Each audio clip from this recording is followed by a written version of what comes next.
Prosecutor in witness protection becomes billionaire's fake wife.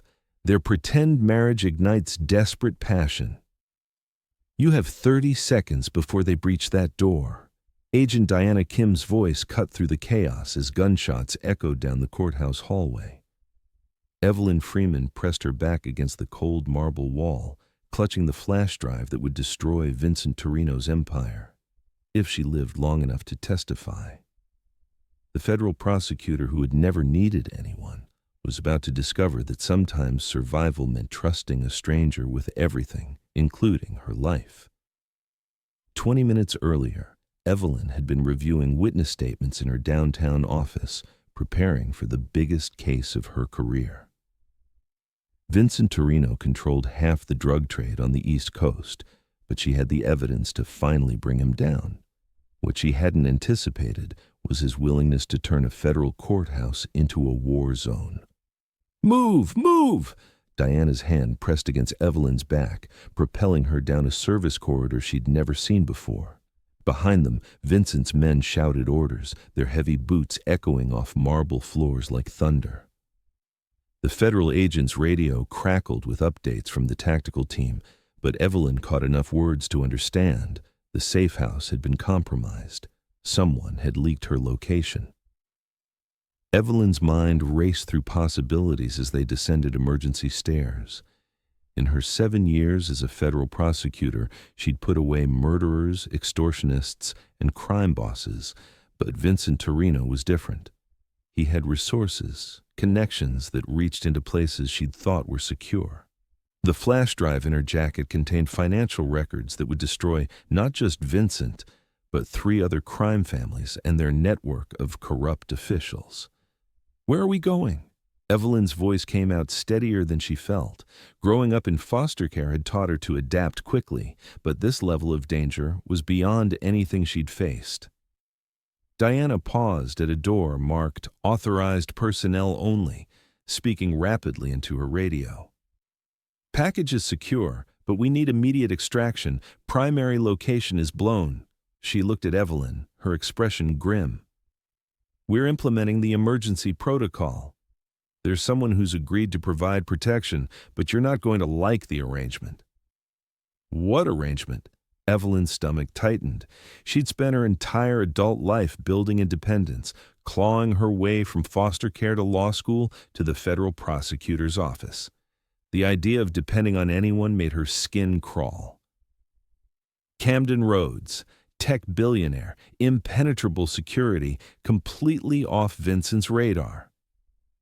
Diana's voice was professionally calm, but Evelyn caught the hesitation. "You'll be staying at his estate as his wife." "His what?" Evelyn's voice echoed in the stairwell. "Fake wife. His household staff, business associates, anyone who might ask questions. They'll all believe you're his. Recently married wife who prefers privacy. It's the only cover story that explains why a stranger would suddenly be living in his mansion." Evelyn felt the walls of the stairwell closing in. "I don't need a fake husband. I need a safe house and adequate security. Every safe house Vincent knows about. He's got people inside the system, Evelyn. This man is our only option." Diana's tone brooked no argument. "Camden Rhodes built his security system personally. Even the FBI would have trouble getting past his defenses." Through a basement exit, they emerged into a parking garage where a black SUV waited, engine running. As Diana drove through the city's maze of streets, Evelyn stared out the tinted windows at a world that had suddenly become dangerous. Every person on the sidewalk could be a threat. Every car might contain Vincent's men. "Tell me about him," Evelyn said finally.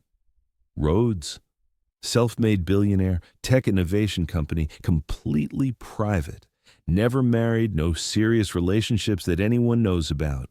Lost his parents as a teenager, built his empire from nothing." Diana navigated through an underground tunnel.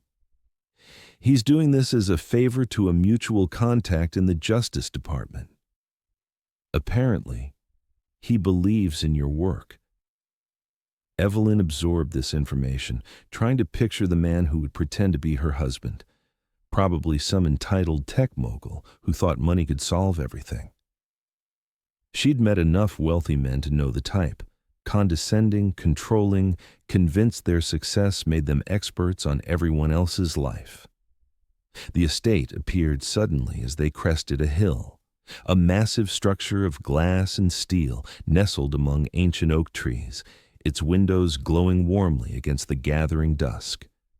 Security cameras tracked their approach, and heavy gates opened silently to admit them. "Remember," Diana said as they pulled up to the main entrance, "you've been married for 6 months. You met at a charity fundraiser, fell in love quickly, married in a small private ceremony. You work from home now, which explains why no one's seen you before." Evelyn's hands clenched in her lap. "This is insane. This is survival." Diana's voice softened slightly. "I know independence is everything to you, but right now, this man is the only thing standing between you and Vincent Torino's revenge." The front door opened before they could knock, revealing a woman in her 60s with kind eyes and graying hair pulled back in a neat bun. "Senora Rhodes," she said warmly. "I am Rosa, the housekeeper. Senor Rhodes is waiting for you in his study." Evelyn shot Diana a look. They were already beginning the charade. She followed Rosa through a foyer that could have housed her entire childhood apartment, past art that probably cost more than her annual salary, toward a door of rich mahogany. Rosa knocked gently. "Senor Rhodes, your wife is here. Come in." The voice was deeper than Evelyn had expected, with an edge that suggested whoever owned it was accustomed to being obeyed. She pushed open the door and stepped into a room lined with books, dominated by an enormous desk where a man sat reviewing documents. Camden Rhodes looked up, and Evelyn felt her prepared speech die in her throat. He was nothing like she'd expected. No soft tech mogul who'd bought his way to success. This was a man who'd clearly fought for everything he had. Tall and broad-shouldered, with dark hair that looked like he'd been running his fingers through it, and blue eyes that seemed to see everything. There was an intensity to him that made the spacious room feel suddenly smaller. For a moment, neither spoke. Camden's gaze traveled over her face, taking in the stress she was trying to hide, the defiance in her stance despite her circumstances. Evelyn found herself studying him just as intently, looking for signs of the entitled arrogance she'd expected, but finding instead something that looked almost like understanding. "Agent Kim briefed me on the situation," he said finally, standing. Even across the room, his presence filled the space. "I'm sorry about what you've been through today." "I don't need sympathy." The words came out sharper than Evelyn intended. "I need security and a place to work on my case. Agent Kim says you can provide that." Something flickered in Camden's eyes, surprise, maybe even approval. "I can. But we need to establish some ground rules if this arrangement is going to work." "What kind of rules?" Camden moved around his desk, and Evelyn was suddenly aware of how much taller he was, how his presence seemed to charge the air around him. "First, my security protocols are non-negotiable. Where I tell you to go, you go. Where I tell you not to go, you don't go. No exceptions." Evelyn's spine stiffened. "I'm not some helpless victim you need to manage. I'm a federal prosecutor who spent years dealing with dangerous criminals." And look how well that worked out. His voice remained level, but there was steel underneath. "Excuse me? You're here because Vincent Torino's men had you trapped in a courthouse, clutching evidence you couldn't protect. So forgive me if I'm not impressed by your track record with dangerous criminals." Heat flared in Evelyn's chest. She stepped closer to him, close enough to see the flecks of gray in his blue eyes. "That evidence is going to put away one of the most dangerous crime bosses on the East Coast. I've dedicated years of my life to this case. And I'm risking mine to keep you alive long enough to see it through." Camden's voice dropped, but his intensity didn't diminish. "So you can either accept my protection on my terms, or you can walk out that door and take your chances with Vincent's hit squad." They stood facing each other, the air between them crackling with tension. Evelyn could feel her heart pounding, but she wasn't sure if it was from anger or something else entirely. This close, she could see the intelligence in Camden's eyes, the way he held himself like someone who'd learned to depend only on himself. Second rule, Camden continued, his voice quieter now but no less commanding. In public, in front of staff, around anyone who might ask questions, we are a married couple. That means you defer to me when it comes to household decisions, and I defer to you when it comes to social situations. We present a united front. Defer to you? Evelyn's voice rose. I don't defer to anyone. Then you'll learn. Because if Vincent's people get even a hint that our marriage is fake, they'll realize you're here, and my security becomes useless. Evelyn wanted to argue, but the logic was sound. Still, the idea of pretending to be anyone's submissive wife made her skin crawl. What about my work? I have a case to prepare. You can work from here. I'll provide secure communication with your office, encrypted video conferencing, whatever you need. Camden's expression softened slightly. I understand this case is important to you. It's not just important. It's everything. The words came out more vulnerable than Evelyn intended. Vincent Torino has destroyed hundreds of lives, the families affected by his drug trafficking, the businesses he's extorted, the officials he's corrupted. They all deserve justice. Something shifted in Camden's expression as he heard the passion in her voice. Then we make sure you survive to give it to them. A knock at the door interrupted them. Rosa entered with a tea service, her movements efficient and warm. I thought you might like some refreshments after your journey, Senora Rhodes. Evelyn glanced at Camden, unsure how to respond to the name. He stepped slightly closer to her, his hand coming to rest gently on her lower back, a gesture that looked casual but sent an unexpected jolt through her system. Thank you, Rosa. My wife has had a difficult day. His voice carried just the right note of concern, and Evelyn was surprised by how naturally the lie came to him. Of course, Senor Rhodes. Shall I prepare the guest room for tonight? The master bedroom, Camden said without hesitation. We don't want the staff to think there are any problems between us. Evelyn's eyes snapped to his, but his expression remained neutral. Rosa beamed and bustled out, murmuring in Spanish about newlyweds and romance.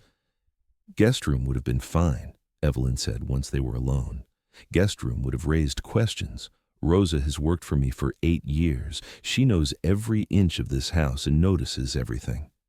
Camden moved to pour tea, his movements precise and controlled. The master bedroom has a sitting area with a couch. I'll sleep there. Despite herself, Evelyn felt a flutter of something that might have been relief or disappointment. She pushed the thought away. How long have you been planning this charade? Agent Kim contacted me 3 hours ago. I've been making preparations since then. And you just agreed? To let a complete stranger live. In your house, pretend to be your wife? Disrupt your entire life. Evelyn couldn't hide her confusion. Why? Camden was quiet for a long moment, studying her face. Because Vincent Torino represents everything I hate about people who abuse power. And because Agent Kim told me about your background, foster care, working your way through law school, dedicating your career to justice rather than money. He handed her a cup of tea, their fingers brushing as she took it. I respect that. The simple touch sent warmth spreading up Evelyn's arm, and she pulled back quickly. This was a business arrangement, nothing more. She couldn't afford to let herself react to every casual contact.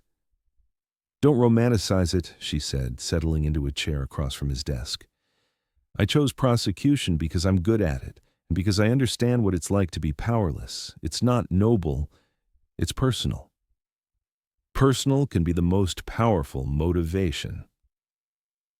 Camden resumed his seat, but his attention remained focused entirely on her. What made you specialize in organized crime? Evelyn hesitated. She'd learned early in life not to share too much personal information, but something about Camden's directness invited honesty. My mentor, Judge Patricia Wells, she took an interest in me during law school, helped me get the internship that led to my job. She was killed in a car accident 2 years ago. I'm sorry. It wasn't an accident. Evelyn's voice hardened. Patricia was investigating connections between organized crime and judicial corruption. Her death was made to look like she fell asleep at the wheel.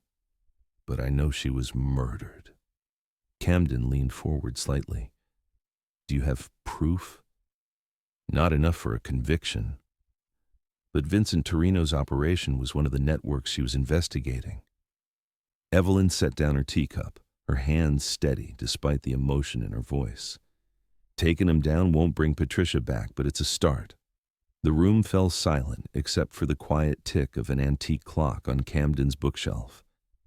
When he spoke again, his voice was gentle but determined. Then we'll make sure you get the chance. Have you ever felt like Evelyn, forced to depend on someone when you spent your whole life being strong and independent? Tell me about a time when accepting help changed everything for you. Let me know where you're watching from and hit subscribe if this story is already pulling at your heartstrings. The rest of the evening passed in a blur of practical arrangements. Diana Kim departed after reviewing security protocols with Camden, leaving Evelyn alone with her pretend husband and the uncomfortable reality of her situation. Rosa showed her to the master bedroom, a space larger than most apartments, with floor-to-ceiling windows overlooking gardens that seemed to stretch for miles. Senor Rhodes had these brought for you, Rosa said, indicating several shopping bags on the bed. He thought you might need some things. Evelyn opened the bags. To find clothes in her exact size, jeans, sweaters, sleepwear, even undergarments that were precisely her measurements. The efficiency should have been impressive, but instead it made her feel exposed, analyzed. How did he know my sizes? Rosa's eyes twinkled. Senor Rhodes is very observant, and he has excellent resources. After Rosa left, Evelyn stood alone in the massive bedroom, feeling smaller than she had since childhood. Through the windows, she could see security lights discreetly placed throughout the property, reminding her why she was here. Somewhere out there, Vincent Torino's men were searching for her, and her only protection was a man she'd met 3 hours ago. She was examining the sitting area where Camden would sleep when he knocked on the bedroom door. Come in. He entered carrying what looked like a laptop bag and some bedding. I brought you a secure computer for your work. It's connected to an encrypted network that can't be traced. Thank you. Evelyn watched as he arranged pillows on the couch with military precision. This can't be comfortable for you. I've slept in worse places. Camden glanced around the room that was clearly his personal space. You should know that Rosa will expect us to behave like newlyweds. She's romantic about these things. What does that mean? It means she'll notice if we're too polite, too formal with each other. She'll expect casual touches, inside jokes, the kind of intimacy that develops between people who are sleeping together, Evelyn finished. Yes. Camden's voice remained carefully neutral. I know this is uncomfortable, but the alternative is Vincent finding you. Evelyn nodded, though every instinct rebelled against the idea of pretending intimacy with anyone, especially a man who seemed to see through her defenses so easily. I'll manage. I'm sure you will. Something in his tone made her look at him more closely. Agent Kim told me about your reputation in the prosecutor's office. They call you the Ice Queen. Evelyn stiffened. Is that supposed to be a compliment? It's supposed to be an observation. You've built a career on being untouchable, uncompromising, completely self-reliant. Camden finished arranging his makeshift bed and turned to face her. But for the next few weeks, you're going to have to let people see you as someone who needs protection, who depends on someone else. Are you capable of that? The question stung because it hit too close to the truth. Evelyn had spent years perfecting her image as someone who needed nothing from anyone. The idea of appearing vulnerable, even as a pretense, felt like stripping away armor she'd worn for so long it had become part of her skin. I'll do whatever it takes to see Vincent Torino convicted. That's not what I asked. Evelyn met his gaze, seeing intelligence there that was uncomfortably penetrating. Why does it matter to you? Because if you can't sell this performance, we're both dead. The blunt statement hung between them like a challenge. Evelyn lifted her chin, falling back on the courtroom persona that had served her so well. I've convinced juries that cold-blooded killers deserved life sentences and that crime bosses were just misunderstood businessmen. I think I can manage to convince your housekeeper that I'm in love with you. Camden's expression shifted, and for just a moment, Evelyn caught a glimpse of something that might have been vulnerability. Love is different from legal argument.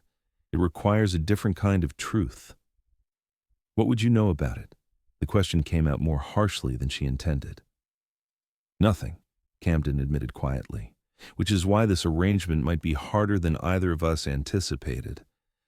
That night, Evelyn lay in Camden's bed, a massive piece of furniture that still carried his scent, and listened to him breathing on the couch across the room. She'd offered to take the couch, but he'd refused, and she'd been too exhausted to argue further. The sheets were expensive, softer than anything she'd ever owned, but sleep eluded her.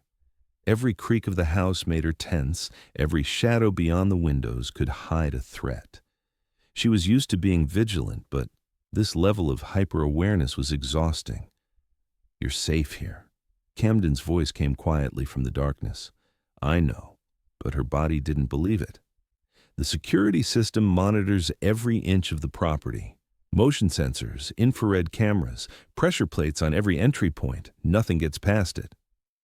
You sound like you speak from experience. There was a long pause. I've had people try to get to me before. Corporate espionage, extortion attempts, the occasional kidnapping threat. Money makes you a target. Evelyn turned toward the sound of his voice, though she couldn't see him in the darkness. Is that why you never married? Too dangerous? That's part of it. His voice was carefully neutral. It's also hard to trust someone's motives when you have what I have. So you just stay alone? Alone is safe. Evelyn understood that philosophy better than she wanted to admit. Until now. Until now, Camden agreed. They fell silent, two people who'd built their lives around independence, now bound together by necessity and mutual protection. Outside, wind moved through the oak trees, and security lights tracked the movement of deer across the lawn. Despite the luxury surrounding her, despite the safety Camden promised, Evelyn felt more exposed than she had in years. Not just to Vincent's threats, but to something else entirely. The growing awareness that the man sleeping across the room was nothing like she had expected, and that her carefully controlled world was about to become far more complicated than she had ever imagined. Chapter 2. Dawn filtered through the floor-to-ceiling windows, painting the master bedroom in shades of gold and amber. Evelyn stirred slowly, consciousness returning with the warmth of expensive linens and the lingering scent of sandalwood from Camden's cologne. For a moment, she forgot where she was. Then, reality flooded back. Vincent, the courthouse attack, Camden Roads. She turned toward the sitting area where Camden had slept, but found only neatly folded blankets and a pillow arranged with military precision. The man himself was nowhere to be seen. The rich aroma of coffee beckoned from somewhere in the vast house, making Evelyn realize she was ravenous. Yesterday's chaos had left little time for eating, and her body was demanding fuel. After luxuriating briefly in Camden's marble bathroom, a space that rivaled most luxury spas, she selected jeans and a cream cashmere sweater from the inexplicably perfect wardrobe he had somehow procured. Following the coffee's enticing trail, she navigated through corridors adorned with striking contemporary art, each piece clearly chosen with care rather than simply for investment. The kitchen, when she finally discovered it, was a masterpiece of modern design. All clean lines, professional-grade appliances, and warm wood accents that somehow made the space feel both sophisticated and welcoming. Camden stood at the massive center island, absorbed in something on his tablet while perfectly golden eggs sizzled in a pan. He'd traded yesterday's sharp business attire for dark jeans and a charcoal sweater that accentuated his broad frame in ways that made Evelyn's pulse quicken unexpectedly. "Good morning," he said without glancing up, though something in his tone suggested he'd been aware of her presence the moment she entered. "Judging by how restless you were last night, I'm guessing you could use caffeine." "That obvious?" Evelyn moved cautiously into the space, still feeling like she was trespassing in someone else's carefully ordered world. "I'm a light sleeper. Occupational hazard." Camden finally looked up, and those piercing blue eyes held a warmth that hadn't been there during their tense negotiations the night before. "Coffee's fresh. Made it strong." She poured herself a generous cup, inhaling the rich aroma gratefully. The kitchen felt surprisingly intimate despite its size, sunlight streaming through windows that overlooked gardens stretching toward distant hills. "You don't have staff to handle breakfast?" she asked, settling onto one of the leather bar stools. "Rosa comes in later on weekends.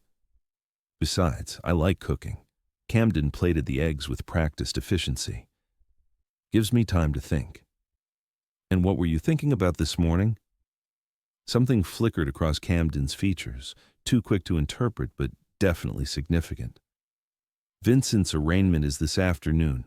Agent Kim called an hour ago." Evelyn's stomach clenched. "And?" "His lawyers are confident they can get him released on bail." Something about community ties and minimal flight risk. Camden slid the plate toward her, their fingertips brushing as she accepted it. The brief contact sent an unexpected jolt of awareness through her system. "Community ties," Evelyn repeated bitterly. "Interesting euphemism for a criminal network that spans 3 states. Will they succeed? Probably. Vincent has enough legitimate businesses and political connections to make himself look respectable on paper." She tasted the eggs, surprisingly delicious, and found herself studying Camden's profile as he moved around the kitchen. "Even if he makes bail, federal surveillance will keep him cautious. It's his lieutenants I'm worried about." Camden leaned against the counter, fixing her with that unnervingly direct gaze. "How long until trial?" 6 to 8 weeks, assuming no delays. Federal cases crawl when there's this much evidence to process." Evelyn paused, fork halfway to her mouth. "You really didn't need to learn to cook when you became wealthy." "Money bought me a lot of things, but peace of mind wasn't one of them." Camden's smile was slight but genuine. "Turns out there's something meditative about creating something with your own hands after spending all day managing other people's problems. Most problems can be solved with enough money, though. You'd be surprised how few actually can." There was something almost melancholy in his voice. "Wealth tends to multiply certain kinds of problems while creating entirely new ones." Before Evelyn could probe deeper, Rosa's cheerful voice echoed from the front of the house, announcing her arrival in rapid Spanish. Camden straightened instantly, and Evelyn felt her nervous system snap to high alert. The performance was about to begin. "We need to—" Camden gestured between them, suddenly looking as uncertain as she felt. "Right. Married couple." Evelyn set down her coffee cup, acutely aware of how they were positioned, like polite strangers rather than newlyweds, who should be comfortable in each other's space. Camden seemed to reach the same conclusion. He moved closer, close enough that she could feel the warmth radiating from his body, catch the subtle scent of his aftershave. "Is this okay?" She nodded, not trusting her voice as his hand settled naturally at the small of her back. The touch was gentle, protective, and she found herself leaning into it before she could think better of the impulse. "Buenos dias, mis queridos." Rosa bustled into the kitchen like a force of nature, her face lighting up at the sight of them.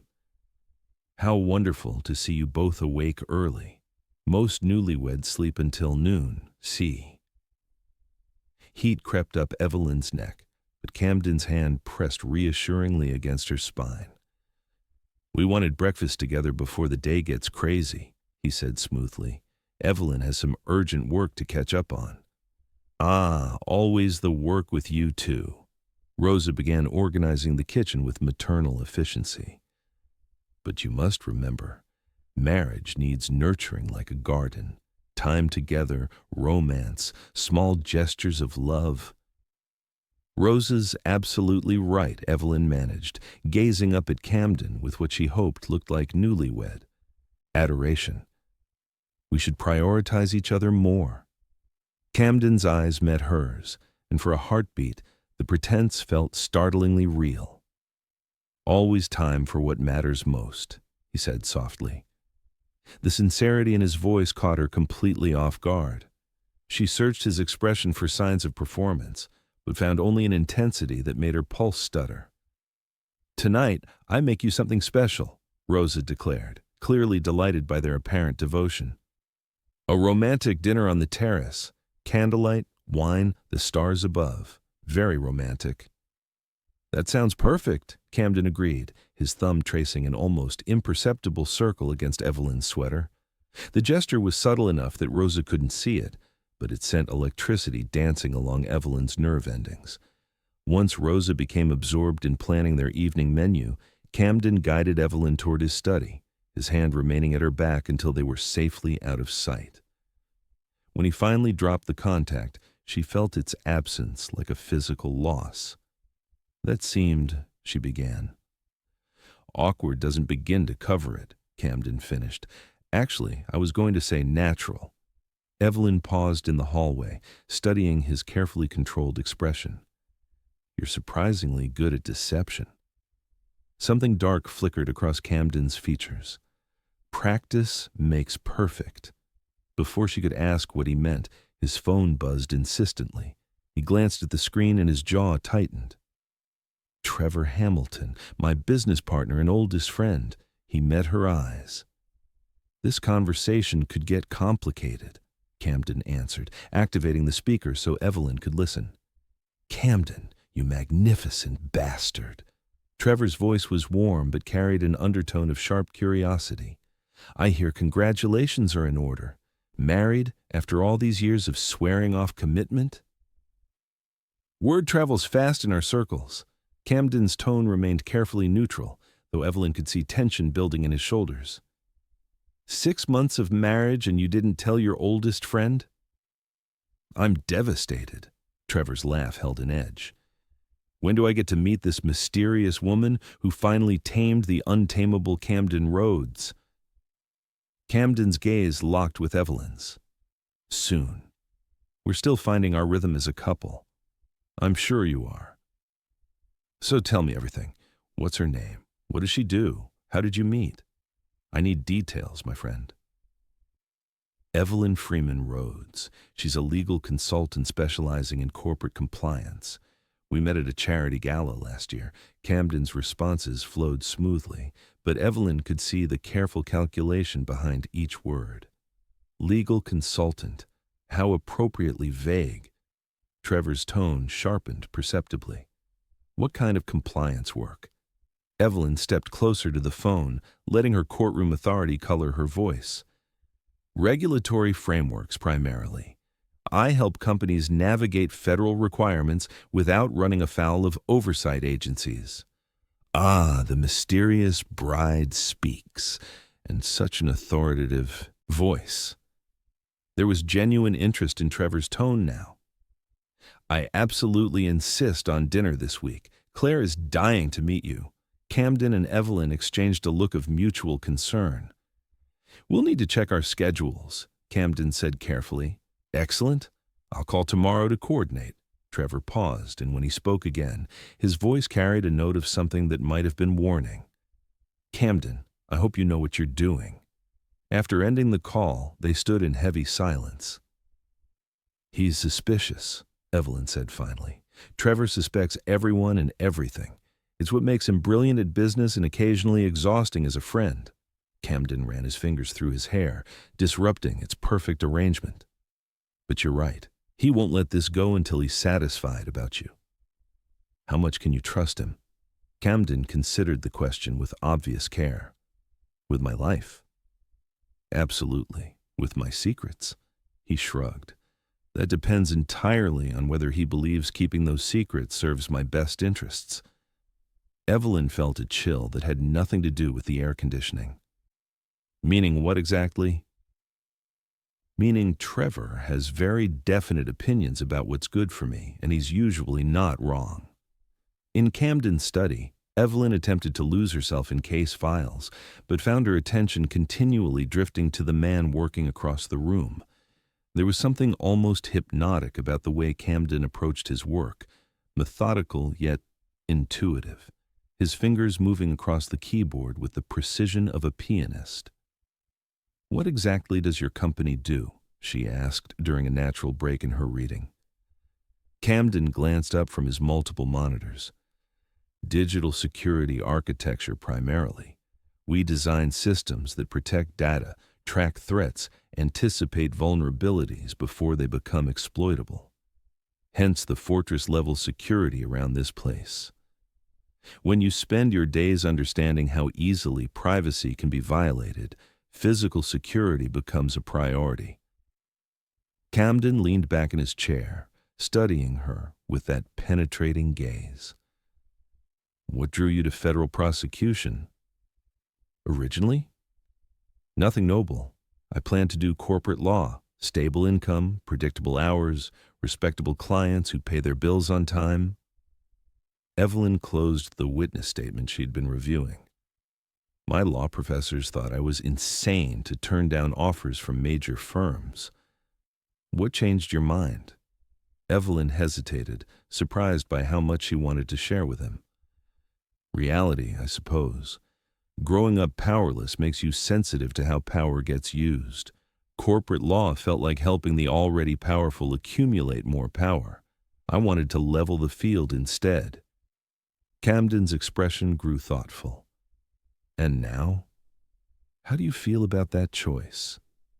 "Now I'm hiding in a tech billionaire's mansion, pretending to be his wife while a crime boss tries to have me killed." Evelyn's laugh was devoid of humor. "Not exactly the justice warrior arc I had in mind. You're not hiding. You're strategizing." Camden's voice carried quiet conviction. "There's a significant difference." Before Evelyn could respond, her secure phone rang. Agent Diana Kim's name flashed on the display. "Diana?" "Evelyn, we've got problems." Diana's voice carried the tight control of someone delivering very bad news. "Vincent made bail 3 hours ago." Ice formed in Evelyn's veins. "That's impossible." The judge specifically mentioned flight risk. His legal team convinced the court that his extensive business interests and community involvement made flight unlikely.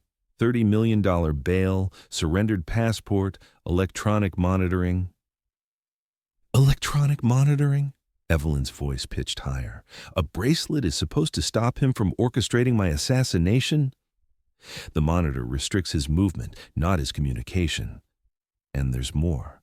Diana's pause made Evelyn's pulse spike.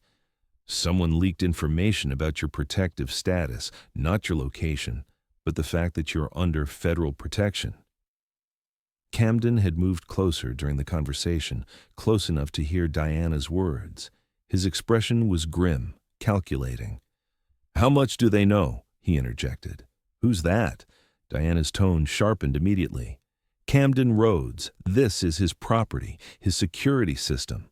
Evelyn looked at Camden, seeing her own concern reflected in his eyes. "Diana, what exactly do they know?" "They know you survived the courthouse attack. They know you're in federal protection, and they know the trial timeline has been accelerated. The judge wants this case resolved before Vincent has time to intimidate more witnesses or corrupt additional officials." Accelerated to when? 3 weeks from today. The world seemed to tilt beneath Evelyn's feet. 3 weeks to prepare the most important case of her career while hiding from professional killers. Diana, I need at least 6 weeks. You have 21 days. The judge wants Vincent's operation dismantled before he can do more damage. Diana's voice softened fractionally. I know this isn't what you wanted to hear.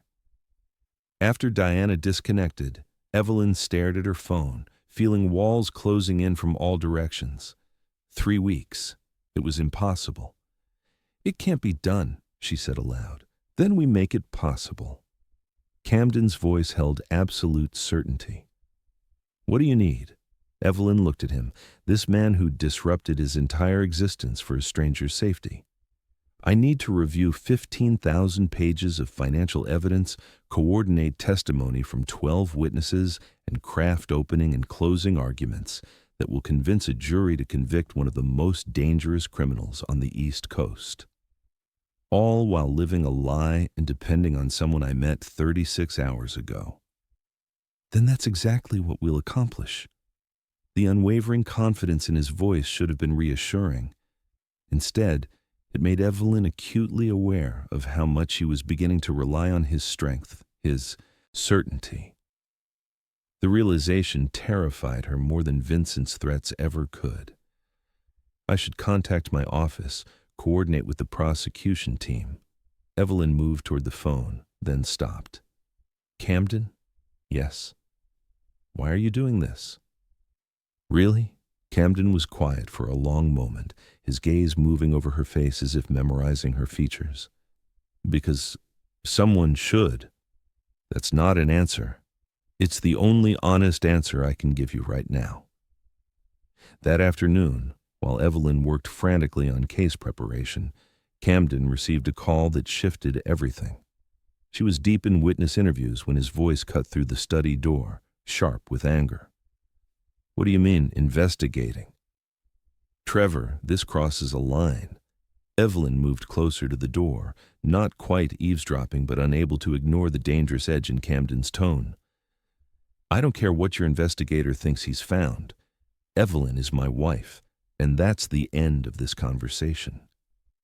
A pause, during which Evelyn felt her pulse accelerate. Absolutely not. You will not run a background check on her. Trevor, I'm warning you. Back off.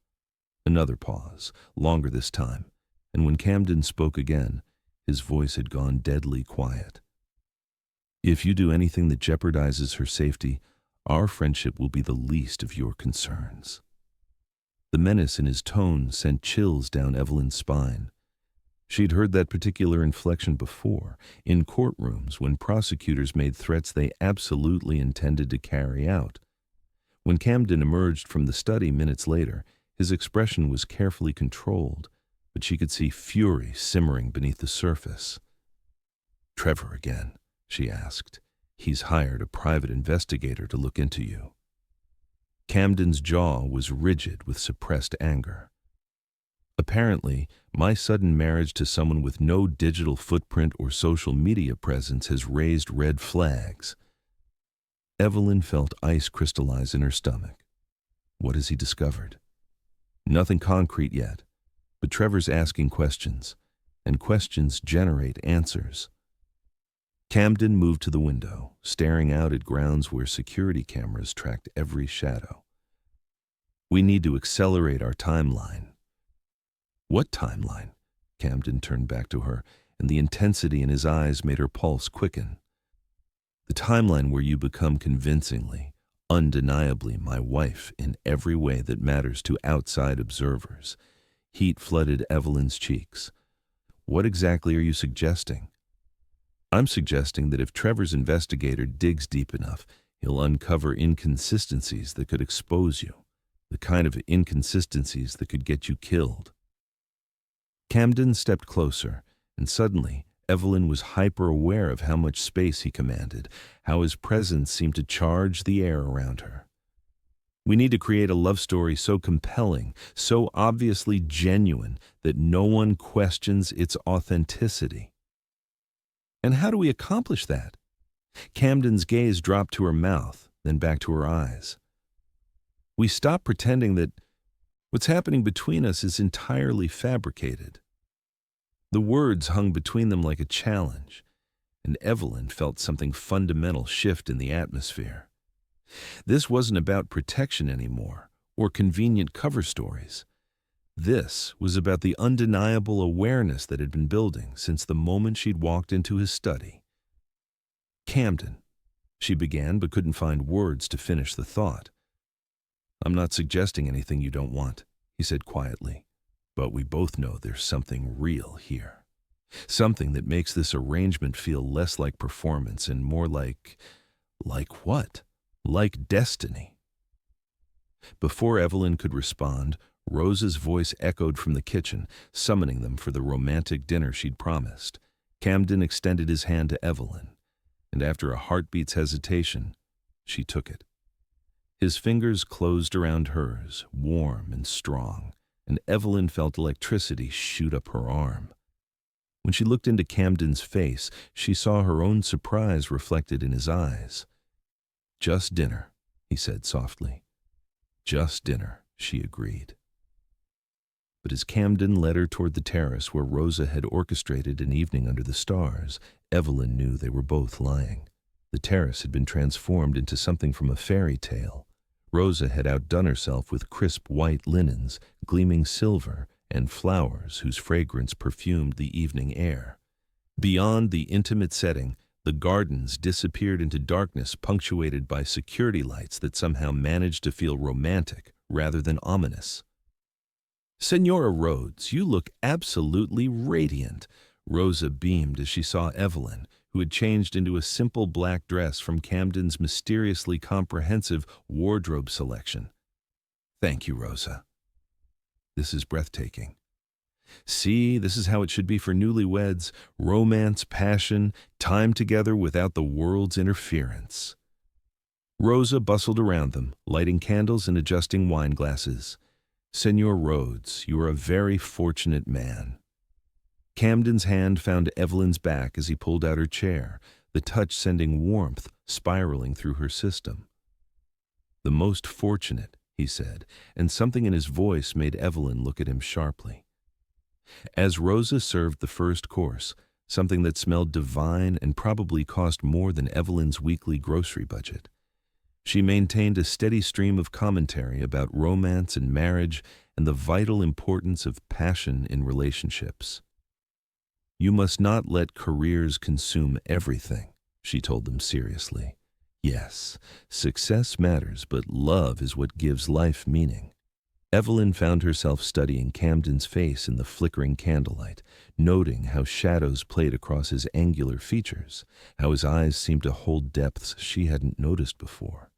When he caught her staring, heat spread through her chest.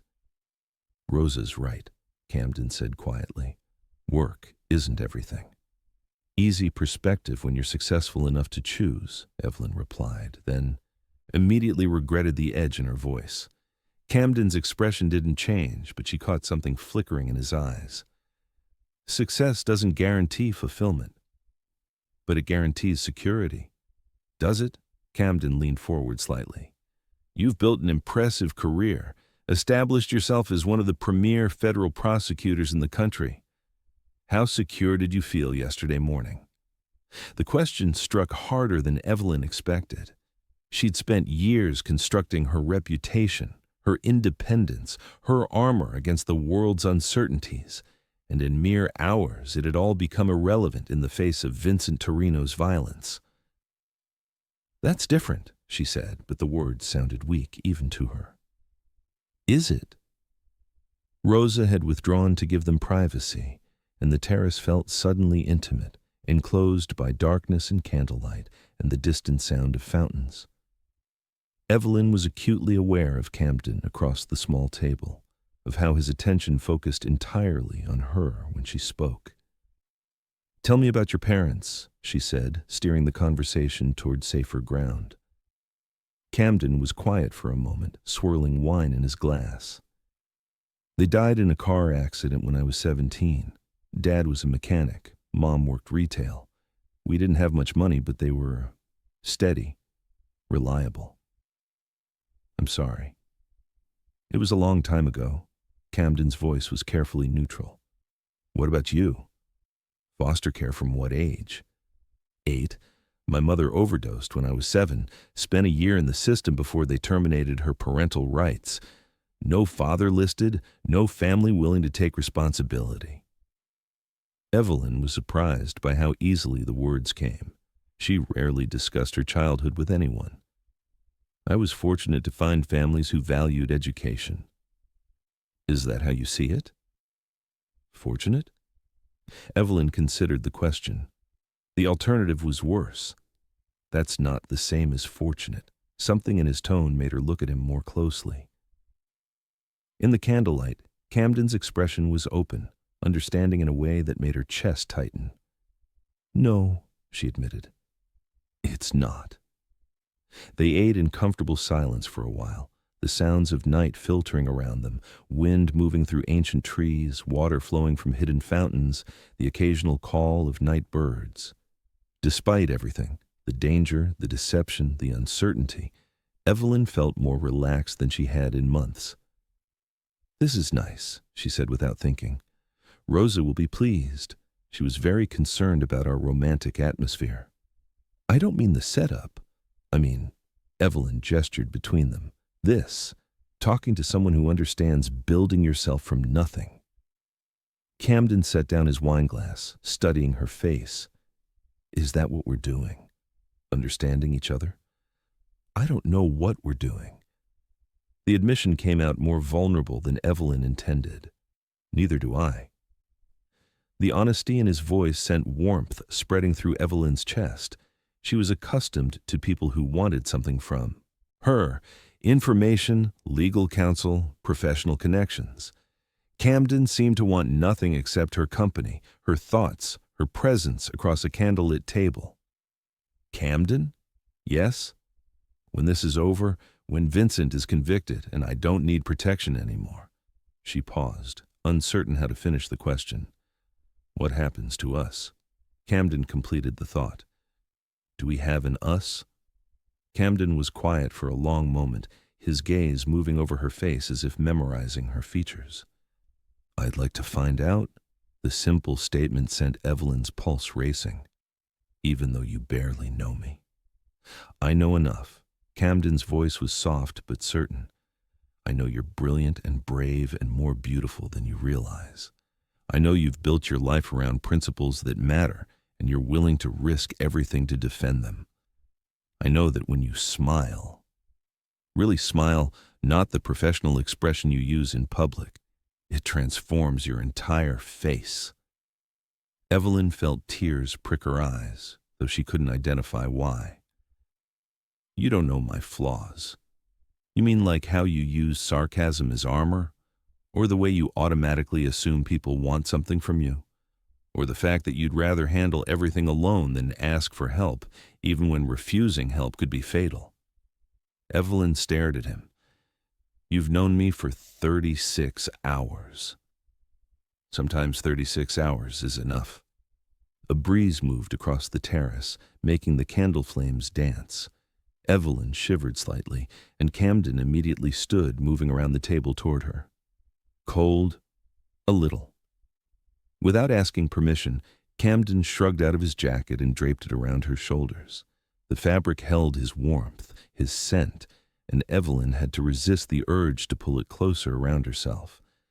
But Camden didn't move away. Instead, he remained standing behind her chair, his hands resting lightly on her shoulders. The touch was casual, protective, but it sent awareness shooting through Evelyn's nervous system. Better? Yes. The word came out breathier than she intended. Camden's hands moved slightly, his thumbs tracing small circles over the fabric of his jacket. Through the material, Evelyn could feel the warmth of his touch, and she found herself leaning back slightly, drawn to his strength.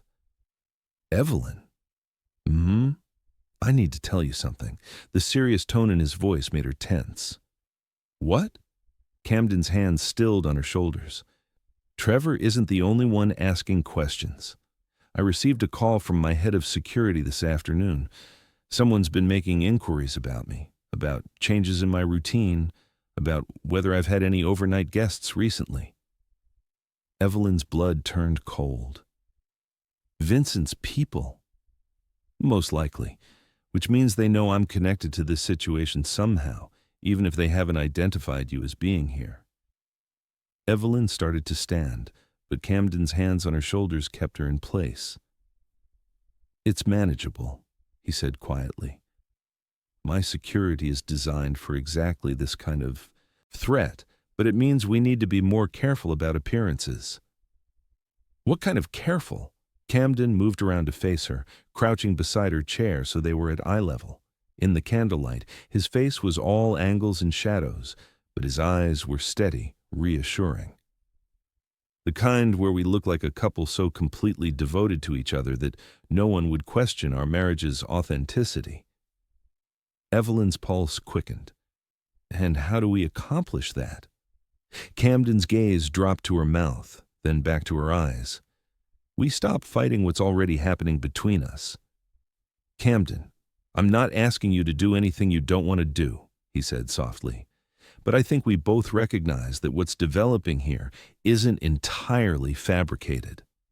He was right, and Evelyn knew it. The awareness between them had been building since their first argument in his study, growing stronger with every casual touch, every shared glance, every moment of understanding that passed between them. "This is complicated," she whispered. "Everything worthwhile is complicated." Camden reached up to touch her face, his fingers tracing along her cheek with devastating gentleness. Evelyn's eyes drifted closed, and she heard herself make a small sound of pleasure at the contact. "Evelyn, look at me." She opened her eyes to find Camden studying her with an intensity that made her feel exposed, seen in a way she'd never experienced before. "If we do this, if we stop pretending that what's between us is just for show, there's no going back. Are you ready for that?" Evelyn thought about all the reasons she should say no. Her career, her independence, her carefully constructed walls that had protected her for years. Then she thought about the way Camden looked at her, like she was something precious and strong and worth protecting. "I'm ready," she whispered. Camden's smile was slow, transformative, and completely genuine. "Good," he said softly, and then he kissed her. The kiss started gentle, questioning, giving her time to pull away if she wanted to. But Evelyn didn't want to pull away. Instead, she found herself leaning into him, her hands coming up to rest against his chest, feeling his heart hammering against her palms. Camden's arms came around her, pulling her closer, and the kiss deepened. Evelyn felt something inside her chest crack open, some wall she'd built so long ago she'd forgotten it was there. When they finally broke apart, both were breathing hard. "That felt real," Camden said against her lips. It was real. The admission came out easier than Evelyn expected. They remained on the terrace for another hour, talking quietly as the candles burned down around them. Camden told her about building his company from nothing, about the isolation that came with success, about the difficulty of trusting people when you never knew if they wanted you or your wealth.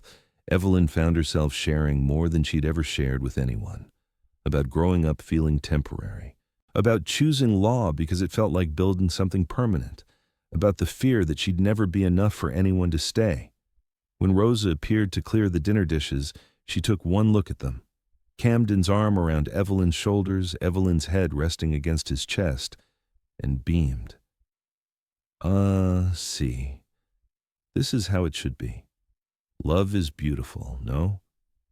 After Rosa left, Camden and Evelyn remained on the terrace, neither wanting to break the spell of the evening. But eventually, the night air became too cold to ignore, and they made their way back inside. At the bedroom door, they paused, both suddenly aware of the new dynamic between them. "The couch is still fine," Camden said quietly. "Or," Evelyn's voice trailed off, "or, the bed is large enough for both of us. If you want." Camden's eyes searched her face. "Are you certain?" "I'm certain." That night, Evelyn fell asleep in Camden's arms, feeling safer and more at home than she had since childhood. And if she noticed that Camden stayed awake long after her breathing had evened out, watching over her even in sleep, she didn't mention it. But she remembered it, and it made her feel something she'd never experienced before, completely, utterly protected. Chapter 3. Morning brought the harsh reality of their situation crashing back. Evelyn woke wrapped in Camden's arms, her head on his chest, feeling more rested than she had in weeks. But the secure phone buzzing insistently on the nightstand reminded her that their peaceful night existed in the eye of a very dangerous storm. "Agent Kim," Camden answered, his voice rough with sleep. "We have a problem." Diana's voice was tight with urgency. "Vincent's lawyers filed a motion to dismiss based on prosecutorial misconduct. They're claiming Evelyn's in hiding because the evidence was obtained illegally." Evelyn sat up sharply, pulling the sheet around herself. "That's ridiculous.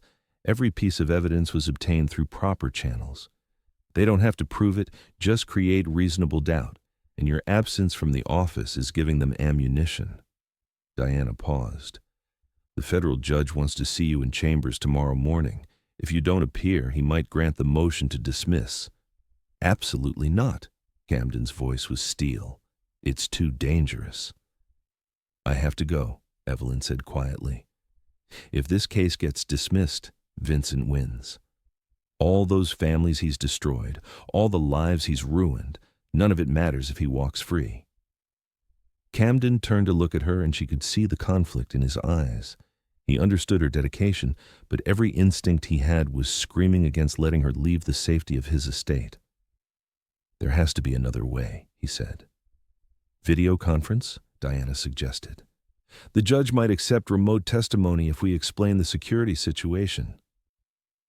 "Vincent's lawyers will argue that remote testimony proves she's hiding something," Evelyn said, already mentally preparing for the courtroom battle ahead. "I have to appear in person. Then we make it as safe as possible." Camden's voice carried the tone of someone making a decision he hated but couldn't avoid. "Full security detail, armored transport, advance teams at the courthouse." "Camden, the cost alone." "Don't."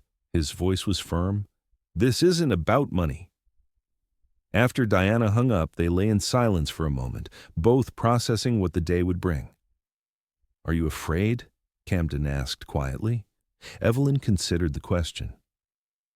"Of Vincent?" "Number. I've been preparing for this confrontation for 2 years." She turned to face him. "I'm afraid of what happens to us if something goes wrong."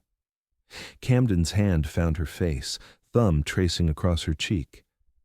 "Nothing will go wrong. You can't promise that. I can promise that I'll do everything in my power to make sure you come home safe." The word home sent warmth spreading through Evelyn's chest. When had Camden's estate started feeling like home? When had the idea of coming back to him become more important than winning her case? They were interrupted by a knock on the bedroom door. "Senor Rhodes?" Rose's voice carried concern. "There are many men with serious faces outside. Should I be worried?" Camden kissed Evelyn's forehead before getting up to answer the door. "It's all right, Rosa. Just extra security for today." Through the bedroom windows, Evelyn could see black SUVs positioned around the estate, men in suits speaking into radios, the kind of coordination that meant Camden had called in every favor he had to keep her safe. "This must be costing you a fortune," she said when he returned to the bed. "Worth every penny." "Camden, Evelyn, look at me." His voice was gentle but absolute. "There is nothing, not money, not business, not reputation, that matters more to me than your safety. Do you understand that?" She stared at him, seeing complete sincerity in his eyes. "Why?" "Because somewhere between yesterday and this morning, you stopped being a woman I was protecting and became the woman I'm falling in love with." The words hit Evelyn like a physical blow. "Camden, I know it's fast. I know it's complicated. I know we barely know each other." Camden's hand found hers, their fingers intertwining. But I also know that I've never felt about anyone the way I feel about you." Evelyn felt tears prick her eyes. This isn't real. It's just proximity and danger, and is that what you think? Camden's voice was quiet, but she could hear the hurt underneath.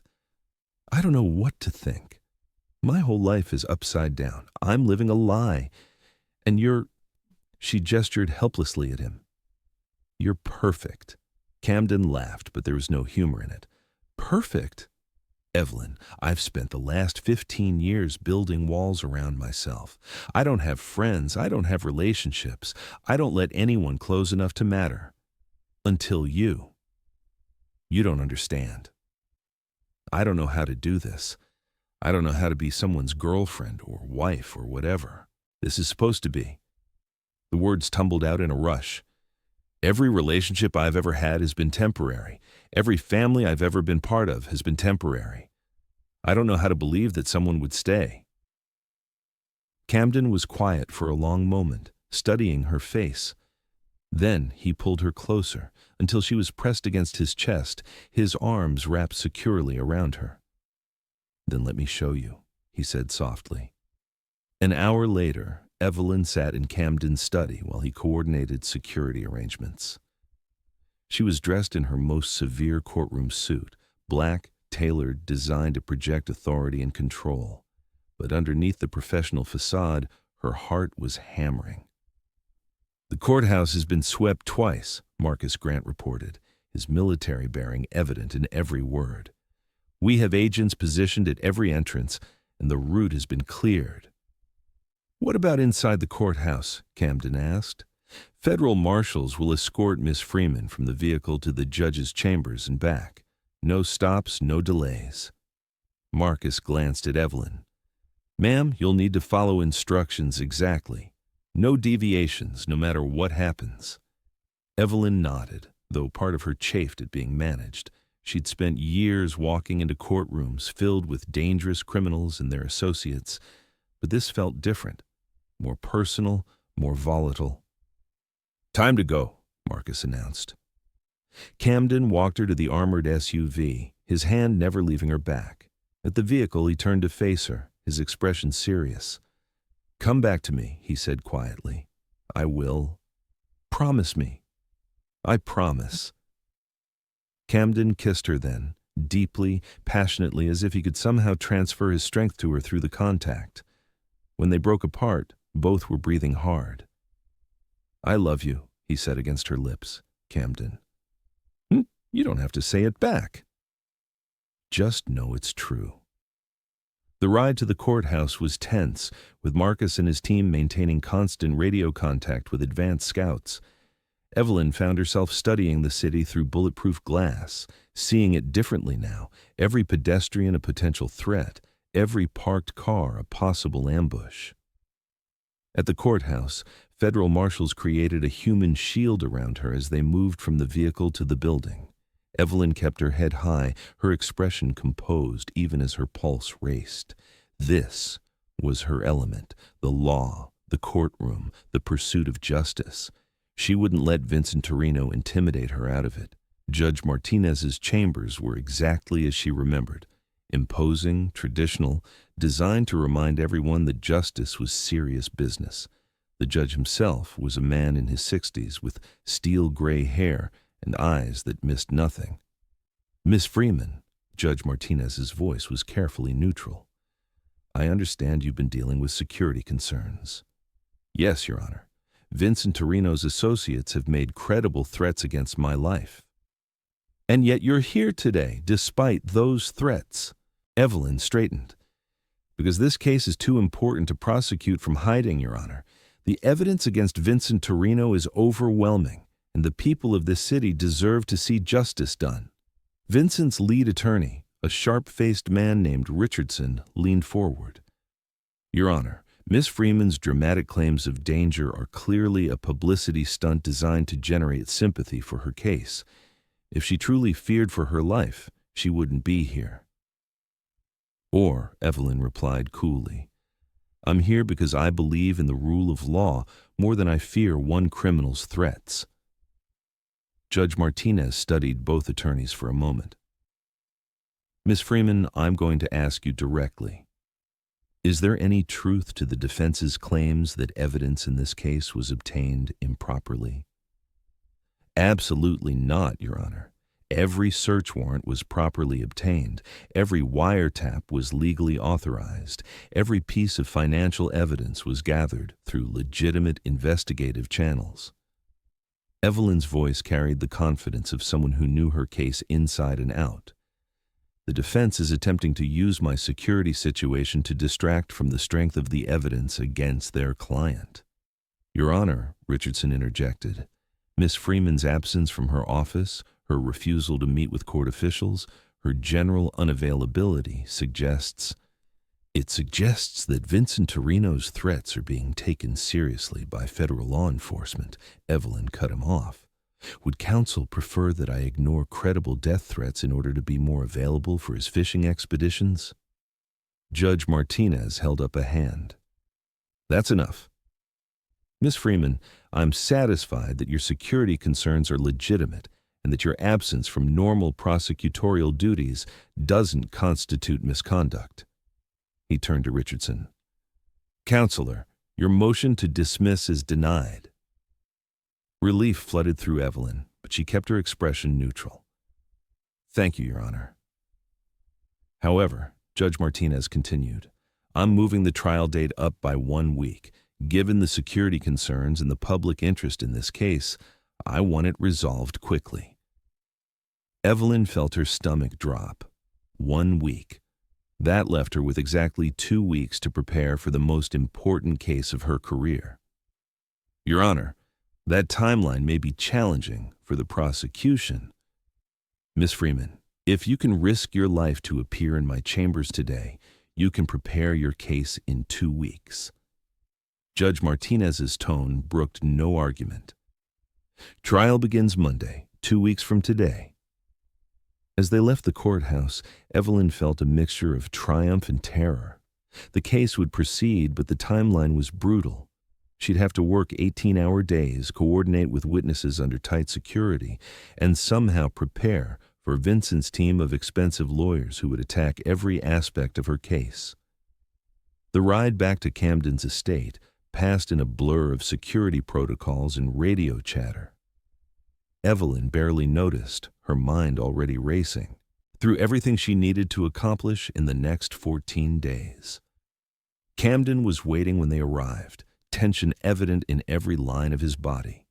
The moment Evelyn stepped out of the SUV, he was there, pulling her against him, his arms wrapping around her as if he could shield her from the world. How did it go? He asked against her hair. Good and bad. The motion to dismiss was denied, but the trial's been moved up.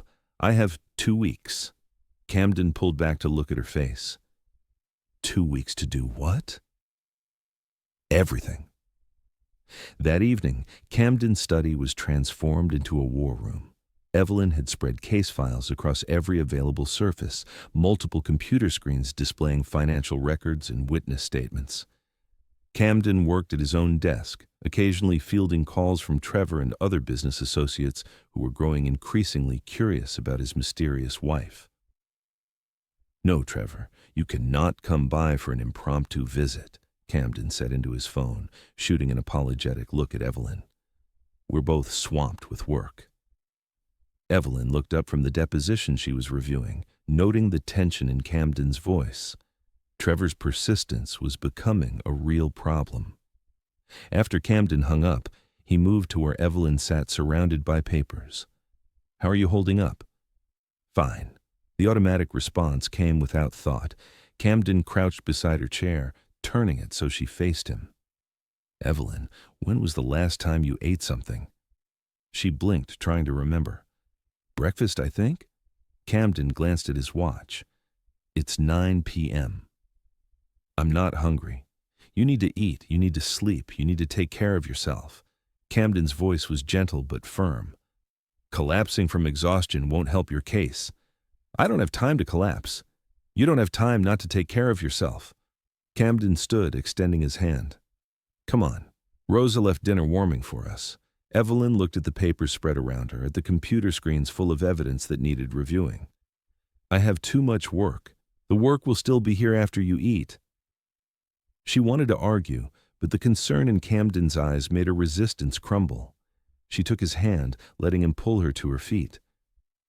In the kitchen, Rosa had left them a simple meal that somehow tasted better than anything Evelyn could remember eating. Camden sat across from her, occasionally asking questions about the case, but mostly just ensuring she ate. "You don't have to take care of me," Evelyn said quietly. "I want to." "Why?" Camden was quiet for a moment, considering his answer. "Because no one ever has, and you deserve it." The simple statement hit Evelyn harder than elaborate declarations of love. Camden saw her, really saw her, in a way no one else ever had. "I'm not good at this," she admitted. "At what?" "Letting someone take care of me, being part of a couple, all of it." Evelyn set down her fork, meeting his eyes. "I've been alone so long, I don't know how to be anything else." "Then we'll figure it out together." After dinner, they returned to the study, but Camden insisted on working beside her rather than at his separate desk. His presence was distracting and comforting in equal measure, and Evelyn found herself stealing glances at him as he reviewed his own work. "Camden, this thing with Trevor, how serious is it?"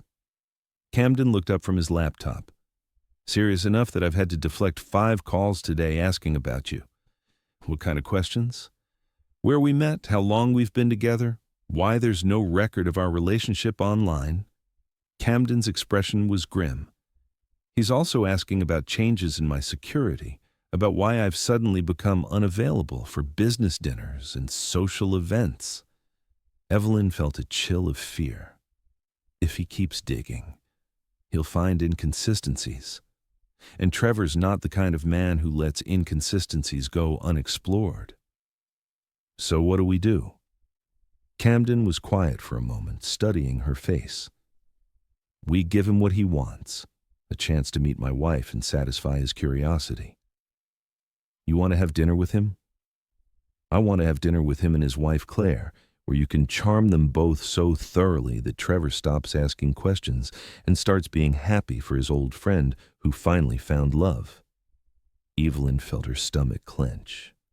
"What if I can't pull it off?" "You will," Camden's voice was confident. "You're brilliant, beautiful, and when you let your guard down, absolutely captivating. Trevor and Claire won't stand a chance." The confidence in his voice should have been reassuring, but Evelyn felt the weight of another performance, another lie to maintain. How many more people would she have to convince before this was over? "Hey," Camden's voice was soft. "What's wrong?" "I'm tired of lying. I'm tired of pretending to be someone I'm not." The admission came out raw, vulnerable. "I've spent my whole life trying to be whoever I needed to be to survive, and I thought I was done with that." Camden moved from his chair to sit on the edge of the desk in front of her. "You're not pretending to be someone you're not with me." "Aren't I? I'm pretending to be your wife." "Are you pretending to care about me?" "No." "Are you pretending to enjoy my company?" "No." "Are you pretending when you kiss me?" Evelyn's pulse quickened. "No." Camden leaned closer, his voice dropping to barely above a whisper. "Then what exactly are you pretending?" Before Evelyn could answer, Camden's lips found hers. The kiss was different from the ones they'd shared before. Hungrier, more urgent, charged with all the tension and emotion of the day. Evelyn found herself responding instantly, her hands coming up to tangle in his hair, pulling him closer. When they broke apart, both were breathing hard.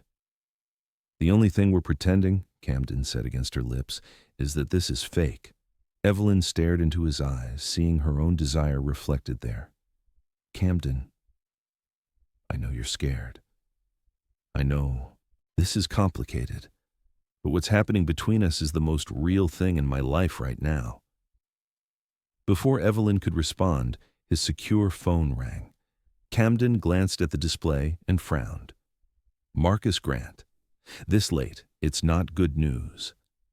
Sir, we have a situation. Marcus's voice was tight. Someone breached the outer perimeter about 20 minutes ago. They're gone now, but they left something behind. Camden's entire body went tense. What kind of something? Photos, sir, of you and Miss Freeman on the terrace last night. And a note. Evelyn felt ice form in her veins. What does the note say?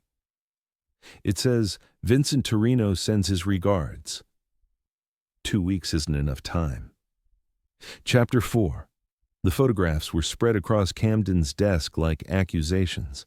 Evelyn stared at images of herself and Camden on the terrace, intimate moments she'd thought were private, protected by his security system. They showed her laughing at something he'd said, his hand on her face, their kiss under the candlelight. How? Camden's voice was deadly quiet. Marcus Grant stood at attention, but Evelyn could see the tension in his shoulders. Long-range telephoto lens, probably from the wooded area beyond the eastern boundary. Our cameras didn't pick up movement because they stayed well outside the perimeter. Your system has a 2-mile detection radius, Camden said, his voice growing more dangerous. Are you telling me someone sat in the woods for hours taking pictures and your team missed it? Sir, they were professionals. They knew exactly where our blind spots were. Evelyn picked up one of the photographs, studying the clarity, the perfect framing. These aren't surveillance photos. They're meant to send a message. What message? Camden turned to her, and she could see fury burning in his eyes. That Vincent knows where I am, that he can reach me whenever he wants, and that he knows about us. Evelyn set the photo down, her hand surprisingly steady. The note confirms it. 2 weeks isn't enough time. He's not just threatening my safety, he's threatening yours.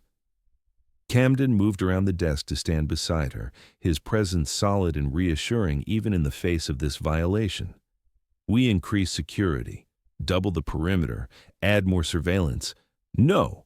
Evelyn's voice was firm. This proves what I've been afraid of. Being here puts you in danger. Vincent doesn't just want to stop me from testifying. He wants to hurt me by hurting people I care about. Evelyn, he's escalating because the trial date moved up. He's running out of time to intimidate me, so he's changing tactics. Evelyn turned to face Camden, seeing her own fear reflected in his eyes. I need to leave. Absolutely not. Camden, look at these photos. They know we're together. They know we care about each other. That makes you a target. I was already a target the moment I agreed to protect you. Camden's hands found her shoulders, holding her gaze. You think leaving will keep me safe? Vincent's people know I'm involved now. The only way either of us stays safe is if we see this through together. Marcus cleared his throat. Sir, there's something else.